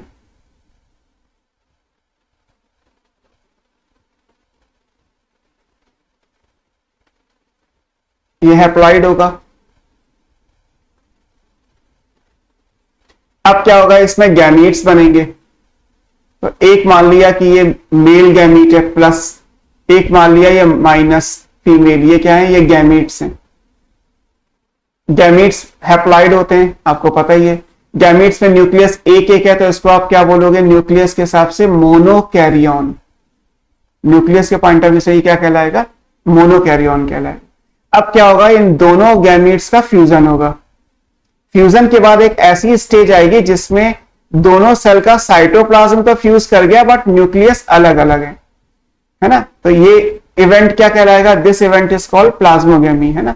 ये स्टेज क्या कहलाती है, इस स्टेज को हम बोलते हैं डाई कैरियन। और ये किससे रिप्रेजेंट होती है, N+N। अभी दोनों न्यूक्लियाई अलग अलग है, सेल एक है, न्यूक्लियस अलग अलग है ना। सर आप थोड़ा दिस टाइप वर्ड को हमें समझा दिया करो खोलकर, शिवानी ने पूछा है। This type of word, okay, अच्छा, अपोजिट स्ट्रेन, ओके, ठीक है। सो डाई कैरियन का मतलब क्या है, N+N, कि दोनों न्यूक्लियस अलग अलग है बट सेल का साइटोप्लाज्म फ्यूज कर गया। अगर साइटोप्लाज्म फ्यूज कर गया तो उसके हिसाब से क्या होगा, प्लाज्मोगेमी हो जाएगी। आप चाहे तो पहले वाले पे क्या लिख सकते हैं, this is called plasmogamy. Plasmogamy को अभी हमने क्या लिखा था, fusion of two protoplasm of two cells opposite strain, plus minus लिखा हुआ है, और दोनों का फ्यूज कर गया तो प्लाज्मोगेमी हो गया। अब क्या होगा, अब ये दोनों न्यूक्लियाई, एक ही सेल के दो न्यूक्लियाई फ्यूज करते हैं तो कैरियोगेमी कहलाएगा। सेकंड इवेंट हमारा क्या है, कैरियोगेमी, है ना। कि ऐसा नहीं कि अगर आप दो अलग अलग सेल ले लें और एक का प्लस किसी दूसरे के माइनस से फ्यूज करें तो that is not karyogamy. Karyogamy की डेफिनेशन नीट में पूछी गई है कि कैरियोगेमी इज, तो उसमें ऑप्शन ये भी है, fusion of two nuclei of two cells, तो गलत है। Fusion of two nuclei of same cell and that cell is called dikaryon. Dikaryon के ही जब दो न्यूक्लियस आपस में फ्यूज करते हैं तो उसको क्या बोलते हैं, कैरियोगेमी बोलते हैं। जब कैरियोगेमी होगी तो क्या बन जाएगा, कैरियोगेमी होने के बाद बन गया यहां जाइगोट। अब तो न्यूक्लियस फ्यूज कर गया, जब न्यूक्लियस फ्यूज कर जाएगा तो क्या बन जाएगा, this is called zygote. Zygote क्या है, 2n है, डिप्लॉइड। न्यूक्लियस फ्यूज कर गए तो इसको क्या बोलते हैं, सिन कैरियन बोलते हैं। तो न्यूक्लियस के सेंस में मोनोकैरियन, डाई कैरियन, सिन कैरियन।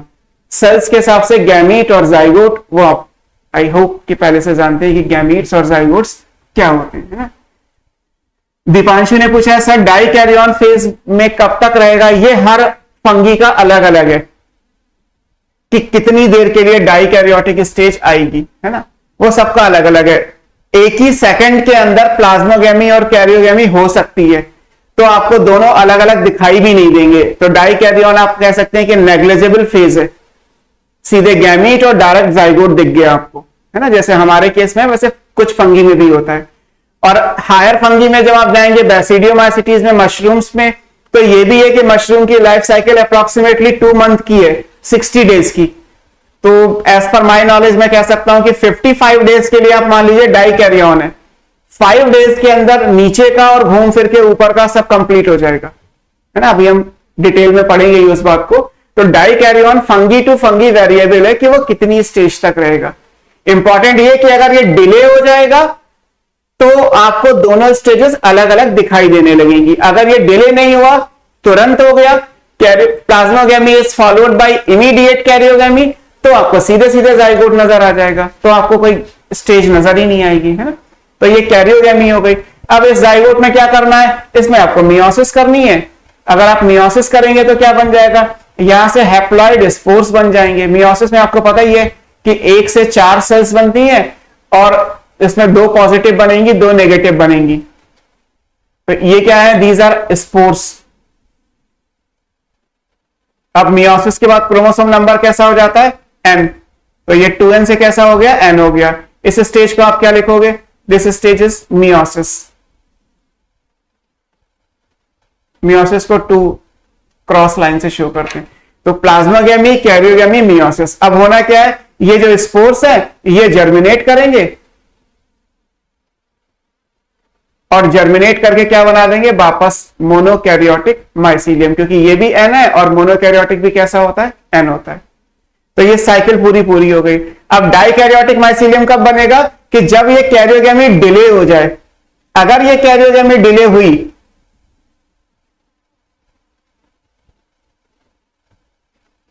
तो फिर यहां से जो माइसीलियम बनेगा, that mycelium is dikaryotic mycelium, N+N वाला बनेगा।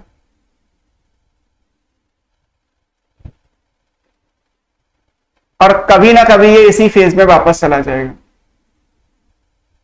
तो डाई कैरियन अगर बना तो बनेगा ही, लेकिन कैरियोगेमी नहीं हुई, मान लीजिए 15 दिन के लिए कैरियोगेमी डिले हो गई, तो क्या होगा, ये जो डाई कैरियन है ये वाली सेल डिवाइड करेगी और डिवाइड करके ये स्ट्रक्चर बना देगी। तो आपको ये भी दिखाई दे रहा है और ये भी दिखाई दे रहा है, मोनोकैरियोटिक भी एग्जिस्ट कर रहा है, डाइकैरियोटिक भी। इसीलिए तो भी आपको समझाया कि डाइकैरियोटिक माइसीलियम कब दिखाई देगा, वो भी हायर फंगी में, क्योंकि हायर फंगी में कैरियोगेमी डिले होती है। और सेक्सुअल रिप्रोडक्शन के टाइम पे अगर ये सेक्सुअल रिप्रोडक्शन ना हो रहा हो तो ना तो डाइकैरियन बनेगा और ना ही उसका कोई विजिबल अपीयरेंस होगा, है ना। तो ये इंपॉर्टेंट है कि डाइकैरियोटिक माइसीलियम कब आएगा, जब कैरियोगेमी डिले हो जाएगी, है ना। जब यहां पे आप लिख सकते हैं कि ये क्यों हो रहा है, क्योंकि कैरियोगेमी डिले हो गई है, यहां मेंशन कर सकते हैं इस जगह पे, कैरियोगेमी इफ डिलेड, अगर कैरियोगेमी डिले हो गई तो डाइकैरियोटिक सेल N+N डिवाइड करके अपनी जैसी कई सारी सेल्स बना देगी, तो बन जाएगा डाइकैरियोटिक माइसीलियम। लेकिन डिले हो सकती है, हमेशा के लिए खत्म नहीं हो सकता, कभी ना कभी तो ये डाइकैरियोटिक माइसीलियम में दोबारा से आप इसी फेज में जाके ये साइकिल को पूरा करोगे। आप यहां से निकल के यहां से डाइकैरियोटिक फेज में आ गए, सर्टेन टाइम तक इस फेज में रहे, उसके बाद वापस आपको यहीं लौट के ये साइकिल कंप्लीट करनी है, क्योंकि सेक्सुअल रिप्रोडक्शन बीच में तो रुक नहीं सकता, होगा तो पूरा होगा। कब पूरा होगा वो वेरिएबल है, क्योंकि बीच की जो स्टेज है डाइकैरियन उसका कोई टाइम फिक्स नहीं है, हर फंगी के लिए वो टाइम अलग अलग आएगा। हमें क्योंकि fungi as a phylum as a kingdom पढ़ रहे हैं, आगे हम इसकी क्लासेस मान लीजिए पढ़ेंगे, तो हमें क्लास के हिसाब से समझना है कि हाँ डाइकैरियन स्टेज दिखाई दे रही है, बट वो कितने दिनों की है, तो उसके लिए तो हर जीनस और हर स्पीशीज में कैरियोगेमी के टाइम जो है वो वेरिएबल हो जाएगा। क्लियर। तो ये एक सेक्सुअल रिप्रोडक्शन का लेआउट हो गया। मियोसिस कैसे होती है वो आगे आप cell cycle and cell division में पढ़ते हैं। कैरियोगेमी में कुछ स्पेशलिटी नहीं है, एक ही सेल के 2 न्यूक्लियाई को आपस में फ्यूज होना है। प्लाज्मोगेमी के अलग अलग तरीके होते हैं कि प्लाज्मोगेमी कैसे होगी, जब 2 गैमेट्स फ्यूज करेंगे तो कैसे फ्यूज करेंगे। हालांकि आपके सिलेबस में नहीं है मोड ऑफ प्लाज्मोगेमी की प्लाज्मोगेमी कितने तरीके से हो सकती है, बट जो भी नाम आगे आएंगे मैं आपको वो समझा दूंगा। प्लाज्मोगेमी के तरीके अलग अलग हो सकते हैं, there are different kind of plasmogamy. Karyogamy में nothing special, meiosis as usual जो आप सेल साइकिल सेल डिवीजन में पढ़ेंगे, 1 से 4 सेल बनती है, 4 स्पोर्स बनते हैं, क्रोमोसोम नंबर हाफ हो जाता है तो 2n से n हो गया, और 2 पॉजिटिव 2 नेगेटिव बनेंगी। इस बात का मतलब भी मियोसिस में आपको समझाया जाएगा। ये फंगी के लिए नहीं है, ये हर एक सेक्सुअल रिप्रोडक्शन वाले ऑर्गेनिज्म के लिए है कि हमारी बॉडी में भी अगर एक स्पर्म मदर सेल से 4 स्पर्म्स बन रहे हैं तो 2 पॉजिटिव स्पर्म होंगे, 2 नेगेटिव स्पर्म होंगे, है ना। ये चीज हमेशा रहेगी। अगर एग 4 बन रहे हैं तो 2 पॉजिटिव एग बनेंगे, 2 नेगेटिव एग बनेंगे। तो इट इज नथिंग स्पेशल, क्योंकि इसका जो रीजन है वो आपको मियोसिस में समझाया जाएगा। तो अभी आपको उसमें नहीं जाना कि 2 पॉजिटिव 2 नेगेटिव क्यों बन रहे हैं, 4 में से कोई भी 2 पॉजिटिव 2 नेगेटिव होंगे।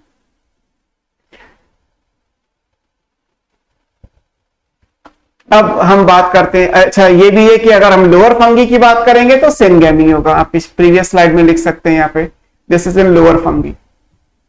लोअर फंगी में डाइकैरियन नहीं होता ना, डाइकैरियन अभी आपने क्या लिखा था स्टार्टिंग में कि डाइकैरियन तो केवल हायर फंगी में आएगा सेक्सुअल रिप्रोडक्शन के टाइम पे, अदरवाइज डाइकैरियन नहीं होगा। तो इसका मतलब लोअर फंगी में क्या है कि कैरियोगेमी जो है वो प्लाज्मोगेमी के तुरंत हो गई, तो या तो आपको 2 सेल दिखाई दे रही है या सीधे सीधे जाइगोट दिखाई दे रहा है। तो वहां पे डाइकैरियन बीच में नहीं आया था लेकिन आपको दिखाई नहीं दिया, बहुत कम टाइम के लिए था, नेग्लिजिबल है, इसलिए वहां टर्म एक ही यूज हो जाता है सिनगेमी।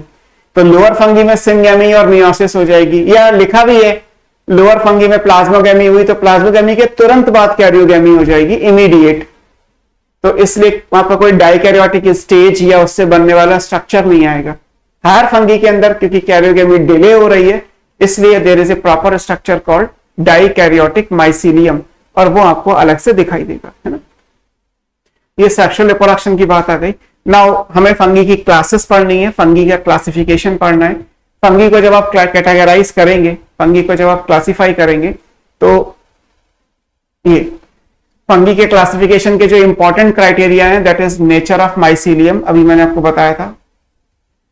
सेप्टेट, ए सेप्टेट हो सकता है, सेप्टेट हो सकता है, सेप्टेट में सिंपल सेप्टेट है या डॉलीपोर सेप्टेट है, और डाइकैरियोटिक भी बनेगा तो हायर फंगी में सेक्सुअल रिप्रोडक्शन के टाइम पे, और शॉर्ट लिव्ड होगा या डोमिनेंट होगा, वो सब आपको मैंने अभी समझाया। तो nature of mycelium is the criteria for fungal classification. Another is the mode of spore formation, अभी आपको समझाया था। अनफेवरेबल है या फेवरेबल है, मोटाइल है, नॉन मोटाइल है, एंडोजीनस है, एक्सोजीनस है, हैप्लॉइड है, डिप्लॉइड है, यूनिन्यूक्लिएट है, मल्टी न्यूक्लिएट है। We have different kind, favourable condition में है, अनफेवरेबल कंडीशन में। सो डिफरेंट काइंड के स्पोर्स हैं, तो spore formation is the criteria. Another one is the fruiting body. Ascomycetes की फ्रूटिंग बॉडी को एस्कोकार्प कहते हैं, बैसिडियोमाइसिटीज की फ्रूटिंग बॉडी को बैसिडियोकार्प कहते हैं। ड्यूटेरोमाइसिटीज में सेक्सुअल रिप्रोडक्शन नहीं है तो फ्रूटिंग बॉडी एब्सेंट हो जाएगा, और फाइकोमाइसिटीज में कैरियोगेमी तुरंत हो जाती है तो सेक्सुअल रिप्रोडक्शन होगा बट फ्रूटिंग बॉडी बनेगी नहीं या दिखाई नहीं देगी। तो ये भी एक इंपॉर्टेंट क्राइटेरिया है। तो क्लासिफिकेशन के हिसाब से जब हम पढ़ेंगे तो ये आएगा। मैं आपको अगर ब्रीफ में समझाऊं तो हम जैसे क्या पढ़ते हैं, वी हैव किंगडम फंगी,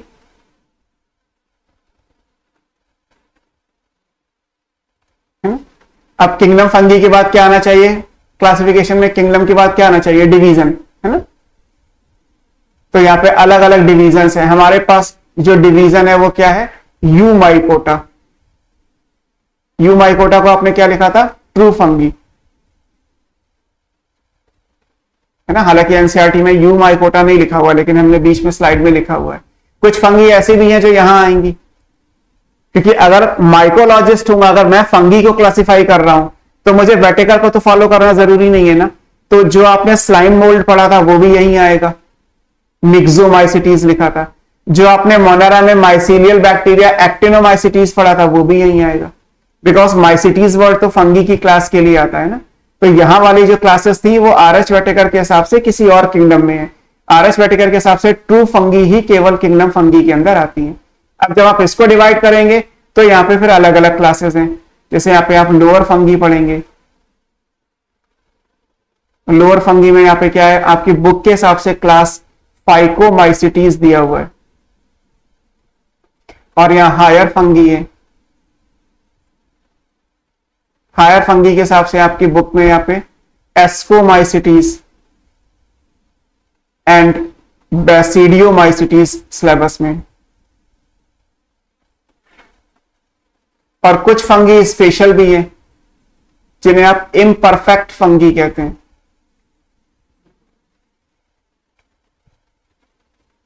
और यहां क्लास दे रखा है ड्यूटेरोमाइसिटीज।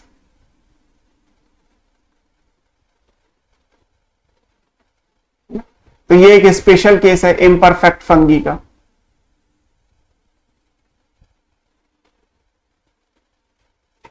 बाकी आप एस्ट्रोबैसिडियो और फाइकोमाइसिटीज ये तो पढ़ेंगे ही पढ़ेंगे, है ना।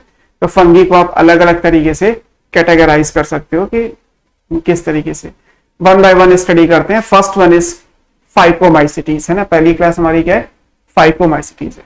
ये देखिए आपके सामने। अब एनसीईआरटी में फाइकोमाइसिटीज ही एक्चुअली दिया हुआ है ना। एनसीईआरटी के अंदर क्या दे रखा है, फाइकोमाइसिटीज दे रखा है ना, कि फाइकोमाइसिटीज का क्या केस है।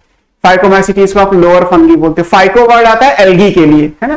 तो बेसिकली ये क्या कहलाएंगे, these are called aquatic fungi, क्योंकि एल्गी एक्वेटिक होती हैं।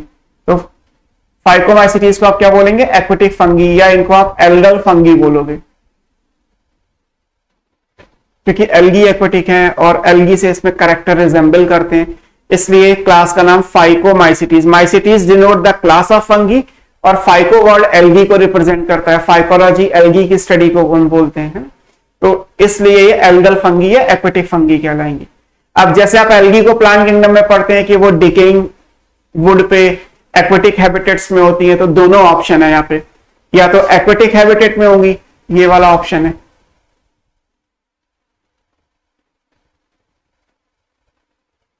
अगर एक्वेटिक हैबिटेट्स में होंगी तो प्रॉपर एल्गी का जैसा हो गया, या डिकेइंग वुड पे होंगी इन मॉइस्ट, क्योंकि मॉइस्चर तो फंगी को चाहिए, एंड डैम्प प्लेसेस, जहां पे ठंडा एरिया होगा, जहां नमी बहुत ज्यादा होगी, वहां ग्रो करेंगी।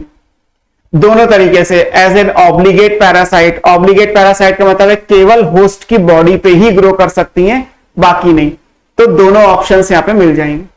अगर हम इनको अलग अलग कर दें तो बेसिकली फाइकोमाइसिटीज की ये दो सब क्लासेस हैं।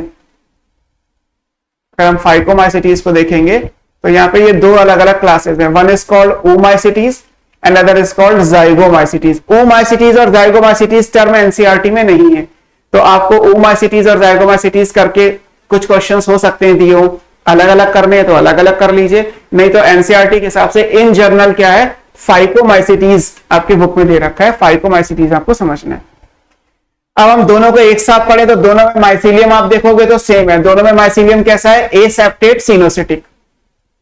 एसेप्टेट सिनोसिटिक माइसीलियम कैसा होता है, अभी आपको मैंने पढ़ाया था कि फाइकोमाइसिटीज में माइसीलियम कैसा है, एसेप्टेट सिनोसिटिक, मतलब कोई पार्टीशन नहीं है, कोई सेप्टा नहीं है, and because of that multi nucleate condition हो जाएगी। सिनोसिटिक का मतलब क्या था, मल्टी न्यूक्लिएट, तो मल्टी न्यूक्लिएट यहां भी है, और क्योंकि ये लाइन तो आपने इसके लिए लिखी है तो इन दोनों के लिए एप्लीकेबल हो ही जाएगी। तो माइसीलियम इज एसेप्टेट सिनोसिटिक, सिनोसिटिक को आप मल्टी न्यूक्लिएट लिख सकते हैं। इसके बाद क्या आएगा, सेल वॉल का डिफरेंस आएगा, वो मैंने अभी आपको बताया कि ओमाइसिटीज के जो मेंबर हैं उनमें सेल वॉल कैसी है, सेल्यूलोज की, एक्सेप्शन, और सेल्यूलोज की सेल वॉल एल्गी में होती है, so this is an algal character, because algae की सेल वॉल तो सेल्यूलोज की होती है ना। और अगर आप जाइगोमाइसिटीज में देखेंगे तो सेल वॉल कैसी है, काइटिन की है, और इसके आगे हर जगह काइटिन की है, केवल सेल्यूलोजिक सेल वॉल कहां मिलेगी, एनसीईआरटी के हिसाब से तो आंसर आएगा फाइकोमाइसिटीज, बट अगर अलग अलग पूछा जाए तो आंसर क्या आएगा, ओमाइसिटीज। क्लियर। एसेक्सुअल रिप्रोडक्शन कैसे होगा, बाय ज़ूस्पोर, अभी आपको बताया था, ज़ूस्पोर मोटाइल स्ट्रक्चर है, फेवरेबल कंडीशन में बनेंगे, एंडोजीनियसली प्रोड्यूस्ड है इनसाइड ज़ूस्पोरेंजियम। एग्जांपल में अभी आपने ओमाइसिटीज ही लिखा हुआ है। अगर आप जाइगोमाइसिटीज की बात करेंगे तो asexual reproduction by non motile structure, non motile को आपने नाम दिया था स्पोरेंजियोस्पोर्स या ए प्लानोस्पोर्स, तो ये पॉसिबिलिटी आ गई कि ज़ूस्पोर्स के थ्रू बनेगा या यहां से बनेगा, ये इंपॉर्टेंट क्राइटेरिया है। मोड ऑफ प्लाज्मोगेमी, अभी मैंने बताया था कि प्लाज्मोगेमी के तरीके हमारे सिलेबस में तो नहीं है, लेकिन आप याद कर सकते हैं, ओमाइसिटीज में गैमेटेंजियल कॉन्टेक्ट है और ये गैमेटेंजियल कॉपुलेशन है। कॉन्टेक्ट का मतलब होता है फिजिकल कॉन्टेक्ट जैसे होता है, one is passive another is active, है ना। कॉन्टेक्ट का मतलब ये कि एक का कंटेंट दूसरे में ट्रांसफर होना है, दूसरे का कोई रोल नहीं है, बस एक का कंटेंट दूसरे में ट्रांसफर होना है, तो जो ट्रांसफर कर रहा है वो एक्टिव है, जो उसको रिसीव कर रहा है वो पैसिव है। लेकिन अगर दोनों पार्टिसिपेट करें तो कॉन्जुगेशन वर्ड आता है, कॉपुलेशन वर्ड आता है। कॉपुलेशन का मतलब क्या होता है, इन्वॉल्वेशन ऑफ टू। अगर ड्यूरिंग द सेक्सुअल रिप्रोडक्शन दोनों पार्टनर्स इन्वॉल्व हैं तो वर्ड कॉन्जुगेशन या कॉपुलेशन आता है। तो अगर दोनों गैमेटेंजिया कॉन्टेक्ट में आएंगी तो कॉन्टेक्ट, और दोनों पार्टिसिपेट करेंगी रिप्रोडक्शन में तो कॉपुलेशन। तो ये दोनों तरीके अलग हैं, हालांकि आप छोड़ सकते हैं, आपके लिए गैमेटेंजियल कॉन्टेक्ट और कॉन्जुगेशन एप्लीकेबल नहीं है। जो डिप्लॉयड स्ट्रक्चर बनेगा वो क्या कहलाएगा, वो oospore कहलाएगा या zygospore कहलाएगा। oospore और zygospore इसी बेसिस पे डिफरेंस है कि अगर कॉन्टेक्ट है तो प्रोडक्ट क्या कहलाता है, oospore, इसीलिए क्लास का नाम क्या रखा गया, oomaicities। और अगर प्रोडक्ट बनता है zygospore तो क्लास का नाम क्या रख दिया गया, zygomaicities। zygomaicities को आप कॉन्जुगेशन फंगी कह रहे हैं, क्यों, क्योंकि इनमें गैमेटेंजियल कॉन्जुगेशन हो रहा है। ये ओमाइसिटीज एक्वेटिक या एल्गल है। अगर दोनों को अलग अलग करना हो और फिर आपसे कहा जाए कि एक्वेटिक या एल्गल फंगी कौन सी है, then the right answer is belong to class oomycetes, not belong to class zygomycetes. और अगर अलग अलग नहीं है, एक ही पूछा जाए, आपके ऑप्शंस ये हैं कि इनमें से which of the following is aquatic fungi.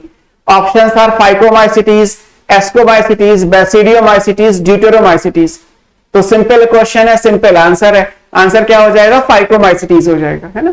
लेकिन अगर चार नाम दे दिए जाएं, फॉर एग्जांपल एक ये है एल्ब्यूगो, दूसरा म्यूकर, तीसरा राइजोपस और चौथा ऑल ऑफ द अबव। अब आपसे कहा जाए कि इनमें से एल्गल फंगी कौन सी है, तो right answer all of the above नहीं आएगा, राइट आंसर केवल क्या आएगा, ये, क्योंकि ये एक्चुअली एल्गल फंगी कहलाती है। तो जब आपसे प्रिसाइज पूछा जाएगा तो प्रिसाइज आंसर करना है, जब आपसे जर्नलाइज स्टेटमेंट पूछा जाए तो जर्नलाइज आपको आंसर करना है। क्लियर। एग्जाम्पल दिए हुए हैं, सेप्रोलिग्निया, एल्ब्यूगो, फाइटोप्थोरा, और यहां म्यूकर और राइजोपस। फाइकोमाइसिटीज में जो ओमाइसिटीज के मेंबर हैं, आप चाहे तो यहां लिख सकते हैं दे आर ऑब्लिगेट पैरासाइट। हालांकि ऊपर जो लिखा हुआ है वो केवल किसके लिए एप्लीकेबल है, वो केवल इसके लिए है। ये जो एग्जाम्पल्स हैं these are obligate parasite, derive nutrition only from the host body. और म्यूकर और राइजोपस को अगर आप देखेंगे तो ये क्या है, ये सेप्रोट्रॉफ्स हैं। ये किसी से न्यूट्रिशन नहीं लेते, ये डेड मैटर पे ग्रो कर जाते हैं, है ना। तो उस हिसाब से आपको ये एग्जांपल्स याद रखने हैं, है ना। अब मैं अलग अलग भी लिख देता हूं। ऑब्लिगेट पैरासाइट है तो डिजीज कॉज करेंगे। अगर आप ओमाइसिटीज की बात करेंगे तो ओमाइसिटीज में एक एग्जांपल पहला, अगर हम ओमाइसिटीज का देखें तो ओमाइसिटीज में एग्जांपल क्या लिखा है, सैप्रोलैग्निया। सैप्रोलैग्निया स्पीशीज लिखोगे तो पैरासिटिका।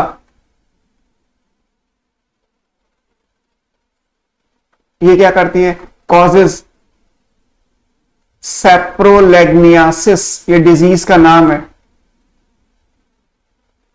इन फिशेस। ये फिशेस में डिजीज कॉज करती है। तो एक्वेटिक फंगी में भी आपने एग्जाम्पल लिखा था और ये ओमाइसिटीज से बिलोंग करती है। इसी तरीके से दूसरा क्या लिखा है, फाइटोफ्थोरा। स्पीशीज क्या है, infestans, causes late blight of potato. ये सब डिजीज के नाम है, आपको सिर्फ याद रखने। पोटैटो इज द होस्ट जिस पे ये पैरासाइट है, फिशेज इज द होस्ट जिस पे ये पैरासाइट है, ऐसे। तीसरा क्या लिखा था, एल्ब्यूगो कैंडिडा।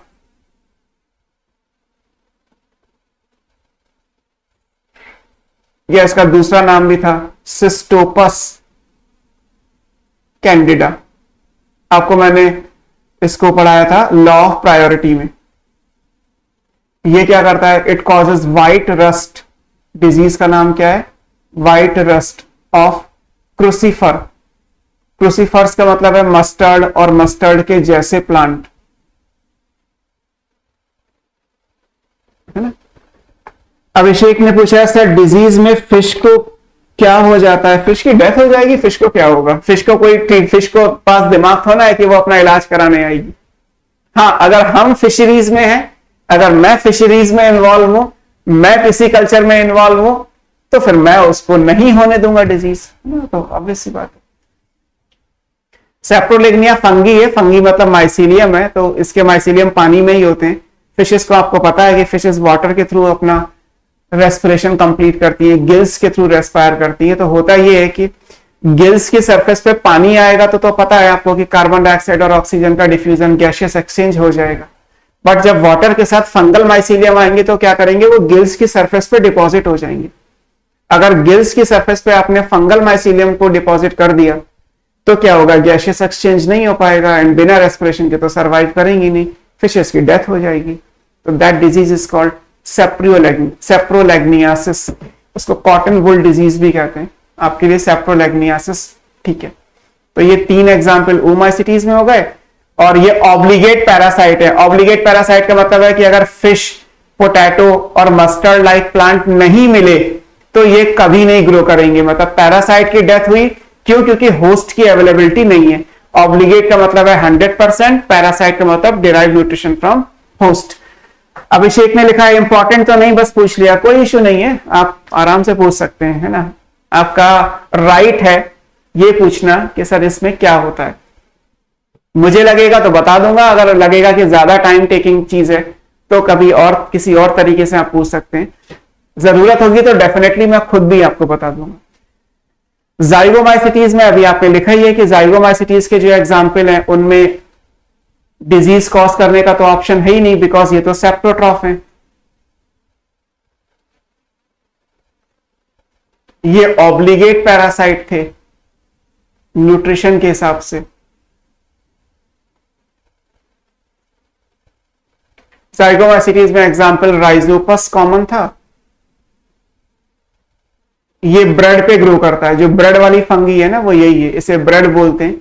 ऑलपिन के जैसा होगा तो पिन भी बोलते हैं। ब्लैक कलर का स्पोरेंजिया होगा तो ये ब्लैक मोल्ड कहलाता है। और दूसरा है म्यूकर। राइजोपस का निक नेम याद रखिएगा, ब्रेड मोल्ड। जो ब्रेड पे यूजुअली फंगी लगती है ब्लैक कलर की, दैट इज राइजोपस। ऑलपिन के जैसा स्ट्रक्चर होगा, इसकी जो स्पोरेंजिया है ना बिल्कुल पतली सी होगी, जैसे ये स्टॉक और ऊपर जाके छोटी सी स्पोरेंजिया, ऐसे। और ये ब्लैक कलर का है, इसके अंदर स्पोरेंजियो स्पोर्स होंगे, तो because of that pointed structure है, तो पिन मोल्ड बोल दिया गया इसको। क्लियर? तो ये एग्जांपल्स हो गए। आप अलग अलग करके भी अगर करना चाहें कि ओमाइसिटीज और जाइगोमाइसिटीज में क्या क्या है वो भी देख सकते हैं। और अगर आप फाइकोमाइसिटीज के हिसाब से पढ़ना चाहें जैसा एनसीईआरटी में है, तो दोनों को कंबाइन करके भी स्टेटमेंट फ्रेम कर सकते हैं। लेकिन इंपॉर्टेंट ये होता है कि अगर यही ऑप्शंस देखें आपसे, जब कहा जाए कि अलग अलग, जैसे यही इन्हीं में से ऑप्शंस मान के मैं आपसे क्वेश्चन पूछूं कि इनमें से एक्वेटिक फंगी कौन सी है, तो अब आप कहेंगे सर सारे तो ओमाइसिटीज के हैं, सबको आपने एक्वेटिक लिखा है, तो फाइटोप्थोरा भी एक्वेटिक हो गया, एल्ब्यूगो भी एक्वेटिक हो गया, सेप्रोलेग्निया भी एक्वेटिक हो गया। But actually the right answer is Saprolegnia, because इन सब केस में तो एक्वेटिक क्या आएगा, सेप्रोलेग्निया, क्योंकि वो प्रॉपर पानी में है।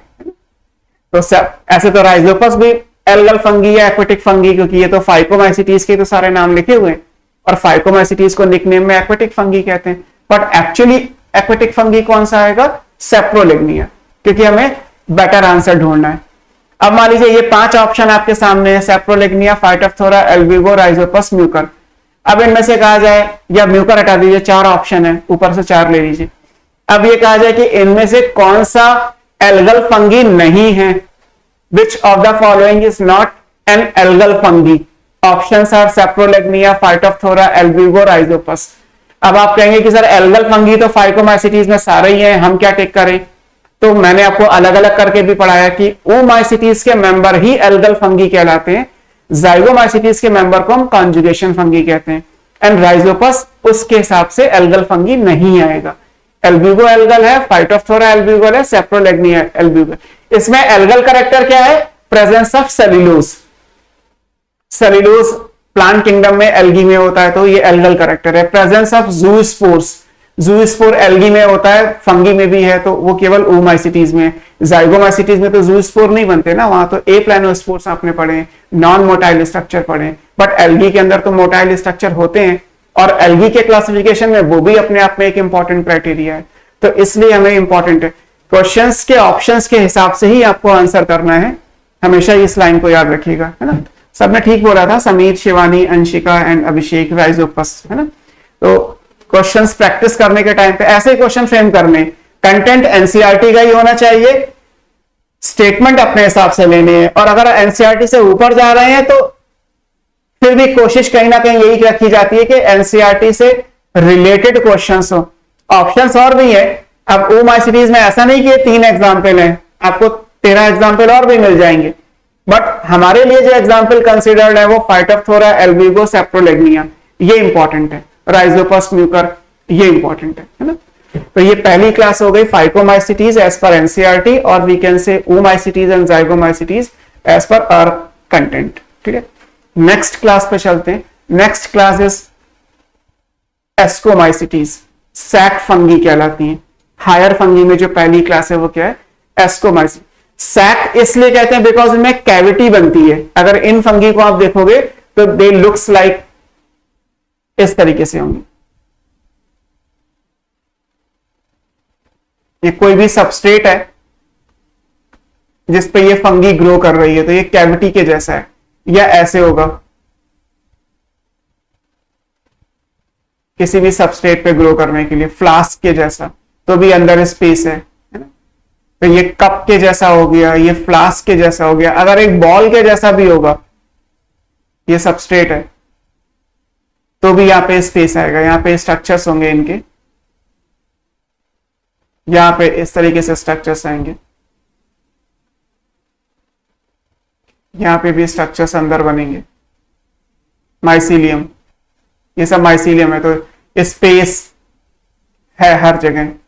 तो because of that sac fungi बोलते हैं, बिकॉज इनमें सैक कैविटी का फॉर्मेशन है ना। ईस्ट अभी हमने लिखा था कि वो रेयरली यूनिसेलुलर है, एक्सेप्शनली यूनिसेलुलर है ना। ईस्ट में जो सबसे कॉमन जीनस है वो सैक्रोमाइसिस है। मैंने अभी आपको बताया था कि ईस्ट में डिफरेंट जीनस हमारे पास हैं, but the most common genus is saccharomyces. तो हम सैक्रोमाइसिस को यूनिसेलुलर। इसके अलावा जो भी एस्कोमाइसिटीज के मेंबर हैं वो मल्टी सेलुलर है। यहां से ये भी क्वेश्चन, अभी तक तो क्वेश्चन ये था कि सिंगल सेल का फंगी कौन सा है, तो ईस्ट। अब दूसरा क्वेश्चन हो गया कि yeast belong to which class. Options are same, NCERT से ले लीजिए, फाइकोमाइसिटीज, एस्कोमाइसिटीज, ड्यूटेरोमाइसिटीज या बैसिडियोमाइसिटीज। तो आंसर हो गया एस्कोमाइसिटीज, है ना। या which of the in which class non mycelial fungi belong. तो नॉन माइसीलियल फंगी ईस्ट है और ईस्ट की क्लास क्या है, ये दो क्वेश्चन मिला के एक बना दिया गया, ये आंसर आ जाएगा। एस्कोमाइसिटीज के जो मोस्टली मेंबर हैं दे आर सेप्रोफिटिक, सेप्रोट्रॉफिक है, डेड मैटर पे ग्रो करते हैं, डिकम्पोजिशन से न्यूट्रिशन लेंगे। जैसे आपको मैंने भी कॉर्पोफिलस पढ़ाया था हैबिटेट के टाइम पे, पिछली क्लास में भी पढ़ाया था, आज भी रिवाइज किया था, लाइक एस्कोबोलस एंड पेजाइजा। तो कॉर्पोफिलस वो था जो कैटल डंग पे ग्रो करता है ना। अभी आपने लिखा था which grow on cattle Dang,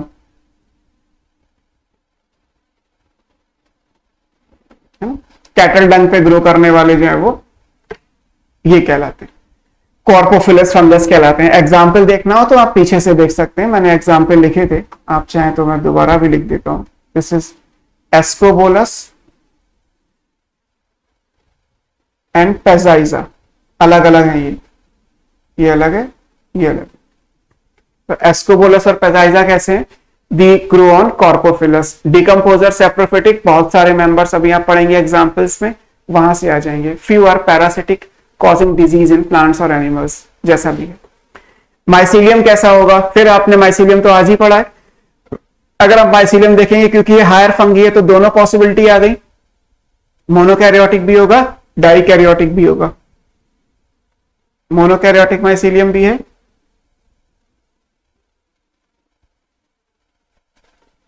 dikaryotic भी है। और अब पूरी लाइफ साइकिल में डोमिनेंट स्टेज क्या है, ज्यादा टाइम के लिए क्या आएगा, तो ज्यादा टाइम के लिए मोनोकैरियोटिक है। So this will be the dominant stage. बनेगा लेकिन कम टाइम के लिए बनेगा, तो ये शॉर्ट लिव्ड है। तो monokaryotic is a dominant phase, primary mycelium, secondary mycelium या डाइकैरियोटिक माइसीलियम शॉर्ट लिव्ड है, कम टाइम के लिए बनेगा। In both the case mycelium है कैसा,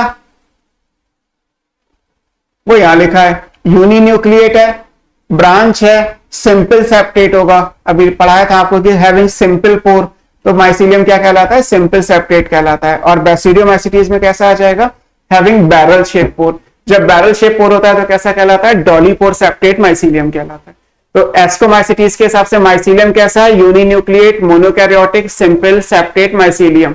बट क्योंकि दोनों टाइप के माइसीलियम एग्जिस्ट करते हैं, तो लाइफ साइकिल में मेजॉरिटी ऑफ द टाइम के लिए प्राइमरी माइसीलियम होगा which is called monokaryotic mycelium. कुछ टाइम के लिए ड्यूरिंग द सेक्सुअल रिप्रोडक्शन एक माइसीलियम बनेगा जो डाइकैरियोटिक माइसीलियम होगा विच इज शॉर्ट लिव्ड, कम टाइम के लिए बनेगा और रिप्रोडक्शन पूरा होने के बाद वो खत्म हो जाएगा। एसेक्सुअल रिप्रोडक्शन कैसे होता है, ये भी अभी हमने डिस्कस किया था। एसेक्सुअल रिप्रोडक्शन होता है बाय कोनिडिया या कोनिडियोस्पोर। एसेक्सुअल रिप्रोडक्शन कैसे होगा, कोनिडिया या कोनिडियोस्पोर्स की फॉर्म में होगा। तो ये आपको याद रखना है कि एसेक्सुअल रिप्रोडक्शन बाय कोनिडियोस्पोर्स है। कोनिडियोस्पोर्स अभी बनाया के दिखाया था आपको, ये एक्सोजीनसली प्रोड्यूस होते हैं। एक स्टॉक होगा जिसके ऊपर यहाँ पे चेन ऑफ कोनिडिया है, तो दीज आर कोनिडियोस्पोर्स। और ये स्टॉक है, इस स्टॉक को आपने कोनिडियोफोर कहा था।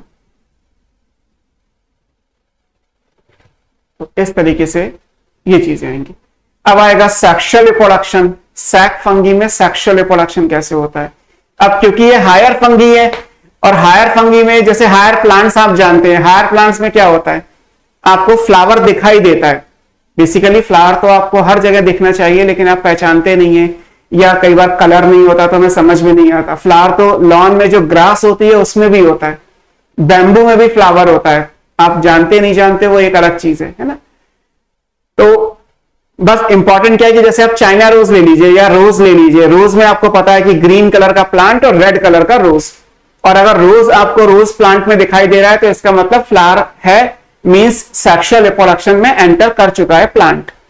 मैंगो में फ्लावरिंग दिखाई देती है, गुआवा में फ्लावरिंग अगर आपने देखी हो तो, डिफरेंट प्लांट्स में।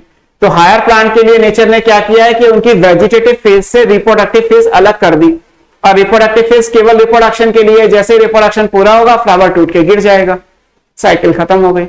ऐसे यहां भी है कि जो मेन माइसीलियम है वो तो मोनोकैरियोटिक है, डोमिनेंट फेज को रिप्रेजेंट कर रहा है, लेकिन सेक्सुअल रिप्रोडक्शन के टाइम पे क्या होगा, एक अलग से माइसीलियम बनेगा, एक अलग से स्ट्रक्चर बनेगा जिसको हम फ्रूटिंग बॉडी कहते हैं। अभी हमने लिखा था कि sexual reproduction by special fruiting bodies, उसमें स्पोर्स बनेंगे ड्यूरिंग द सेक्सुअल रिप्रोडक्शन।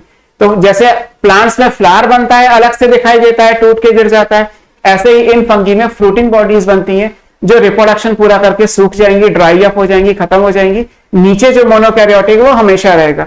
जैसे ये लेफ्ट में मैंने आपको फिगर जो बना के दिखाए हैं, इनमें क्या है कि ये जो स्ट्रक्चर है ये सबस्ट्रेट है, तो सबस्ट्रेट के नीचे जो माइसीलियम है वो मोनोकैरियोटिक है। जैसे यहां ये सबस्ट्रेट पे ग्रो कर रहा है, मान लीजिए कैटल डंग है, ये कैटल डंग के ऊपर ही ये फंगी ग्रो कर रही है, तो ये कैटल डंग सबस्ट्रेट है, सबस्ट्रेट के अंदर माइसीलियम होगा, बट वो माइसीलियम कौन सा होगा, मोनोकैरियोटिक। और इस सबस्ट्रेट से बाहर जो ये स्ट्रक्चर बना है, जैसे फ्लास्क के जैसा है, ये सॉसर या प्लेट के जैसा है, ये एक बॉल के जैसा है, तो जो ये बाहर स्ट्रक्चर बना है ये क्या है, ये डाइकैरियोटिक फेज है। और डाइकैरियोटिक फेज रिप्रोडक्शन पूरा होने के बाद टूट जाएगी। नीचे जो येलो लाइन है, जो सबस्ट्रेट के अंदर माइसीलियम है मोनोकैरियोटिक, वो हमेशा परसिस्ट करेगा। तो ये इंपॉर्टेंट है ना। कोनिडियोफोर्स का एग्जाम्पल क्या है, कोनिडियोफोर का एग्जाम्पल तो कोनिडियोफोर तो सारी में है, आप ईस्ट को छोड़ के बाकी कोई भी लिख लीजिए। आपने कोनिडियोफोर या कोनिडिया के थ्रू सेक्सुअल रिप्रोडक्शन तो क्लास कैरेक्टर है ना, ईस्ट में छोड़ दीजिए, ईस्ट के अलावा आप कहीं भी ए सेक्सुअल रिप्रोडक्शन पढ़ेंगे, पेनिसिलियम है, एस्परजिलस है, या इसके अलावा भी आप कोई और फंगी लिख रहे हैं, क्लेविसेप्स है, सभी जगह बनते हैं, है ना। पेनिसिलियम तो आपकी बुक में दिया ही हुआ है। ओके है ना। सो हमें क्या पढ़ना है, सेक्सुअल रिप्रोडक्शन सैक फंगी में कैसा होता है वो, है ना। ये अगली क्लास में कर लेंगे। मैं आपको, ये तो खैर एनसीईआरटी में फिगर नहीं है, मैं आपको प्रॉपर बना के दिखाऊंगा कि सेक्सुअल रिप्रोडक्शन में एक एस्कोकार्प के अंदर चेंजेस क्या क्या आते हैं। जो फ्रूटिंग बॉडी बनती है उसको एस्कोकार्प कहते हैं, और एस्कोकार्प के अंदर चेंजेस क्या क्या आएंगे वो इंपॉर्टेंट है। क्लियर। अब कोई डाउट हो तो बताओ, टाइम तो हो गया लेकिन फिर भी एनी डाउट अगर आपके हैं तो आप मुझसे पूछ सकते हैं। धीरे धीरे हम 5 मिनट्स डाउट के लिए छोड़ते जाएंगे। आपके जितने भी डाउट्स प्रीवियस क्लास को लेके हैं या कुछ और भी आप पूछना चाहते हैं, मोस्ट वेलकम, आप अपने डाउट्स क्लियर कर सकते हैं, है ना। डीपीपी और प्रैक्टिस वो आपको डेली करनी है, वो हमेशा याद रखिएगा, है ना।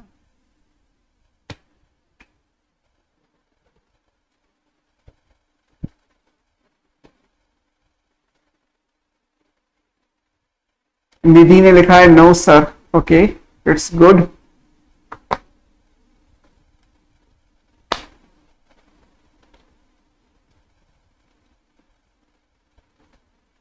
अभिषेक no sir ji, okay. So आज के लिए इतना ही, बाकी फिर हम नेक्स्ट क्लास में मिलते हैं। हमें एस्कोमाइसिटीज का सेक्सुअल रिप्रोडक्शन एंड आगे basidiomycetes and virus, lichen fungi, lichen mycorrhiza, ये सब कंप्लीट करना है।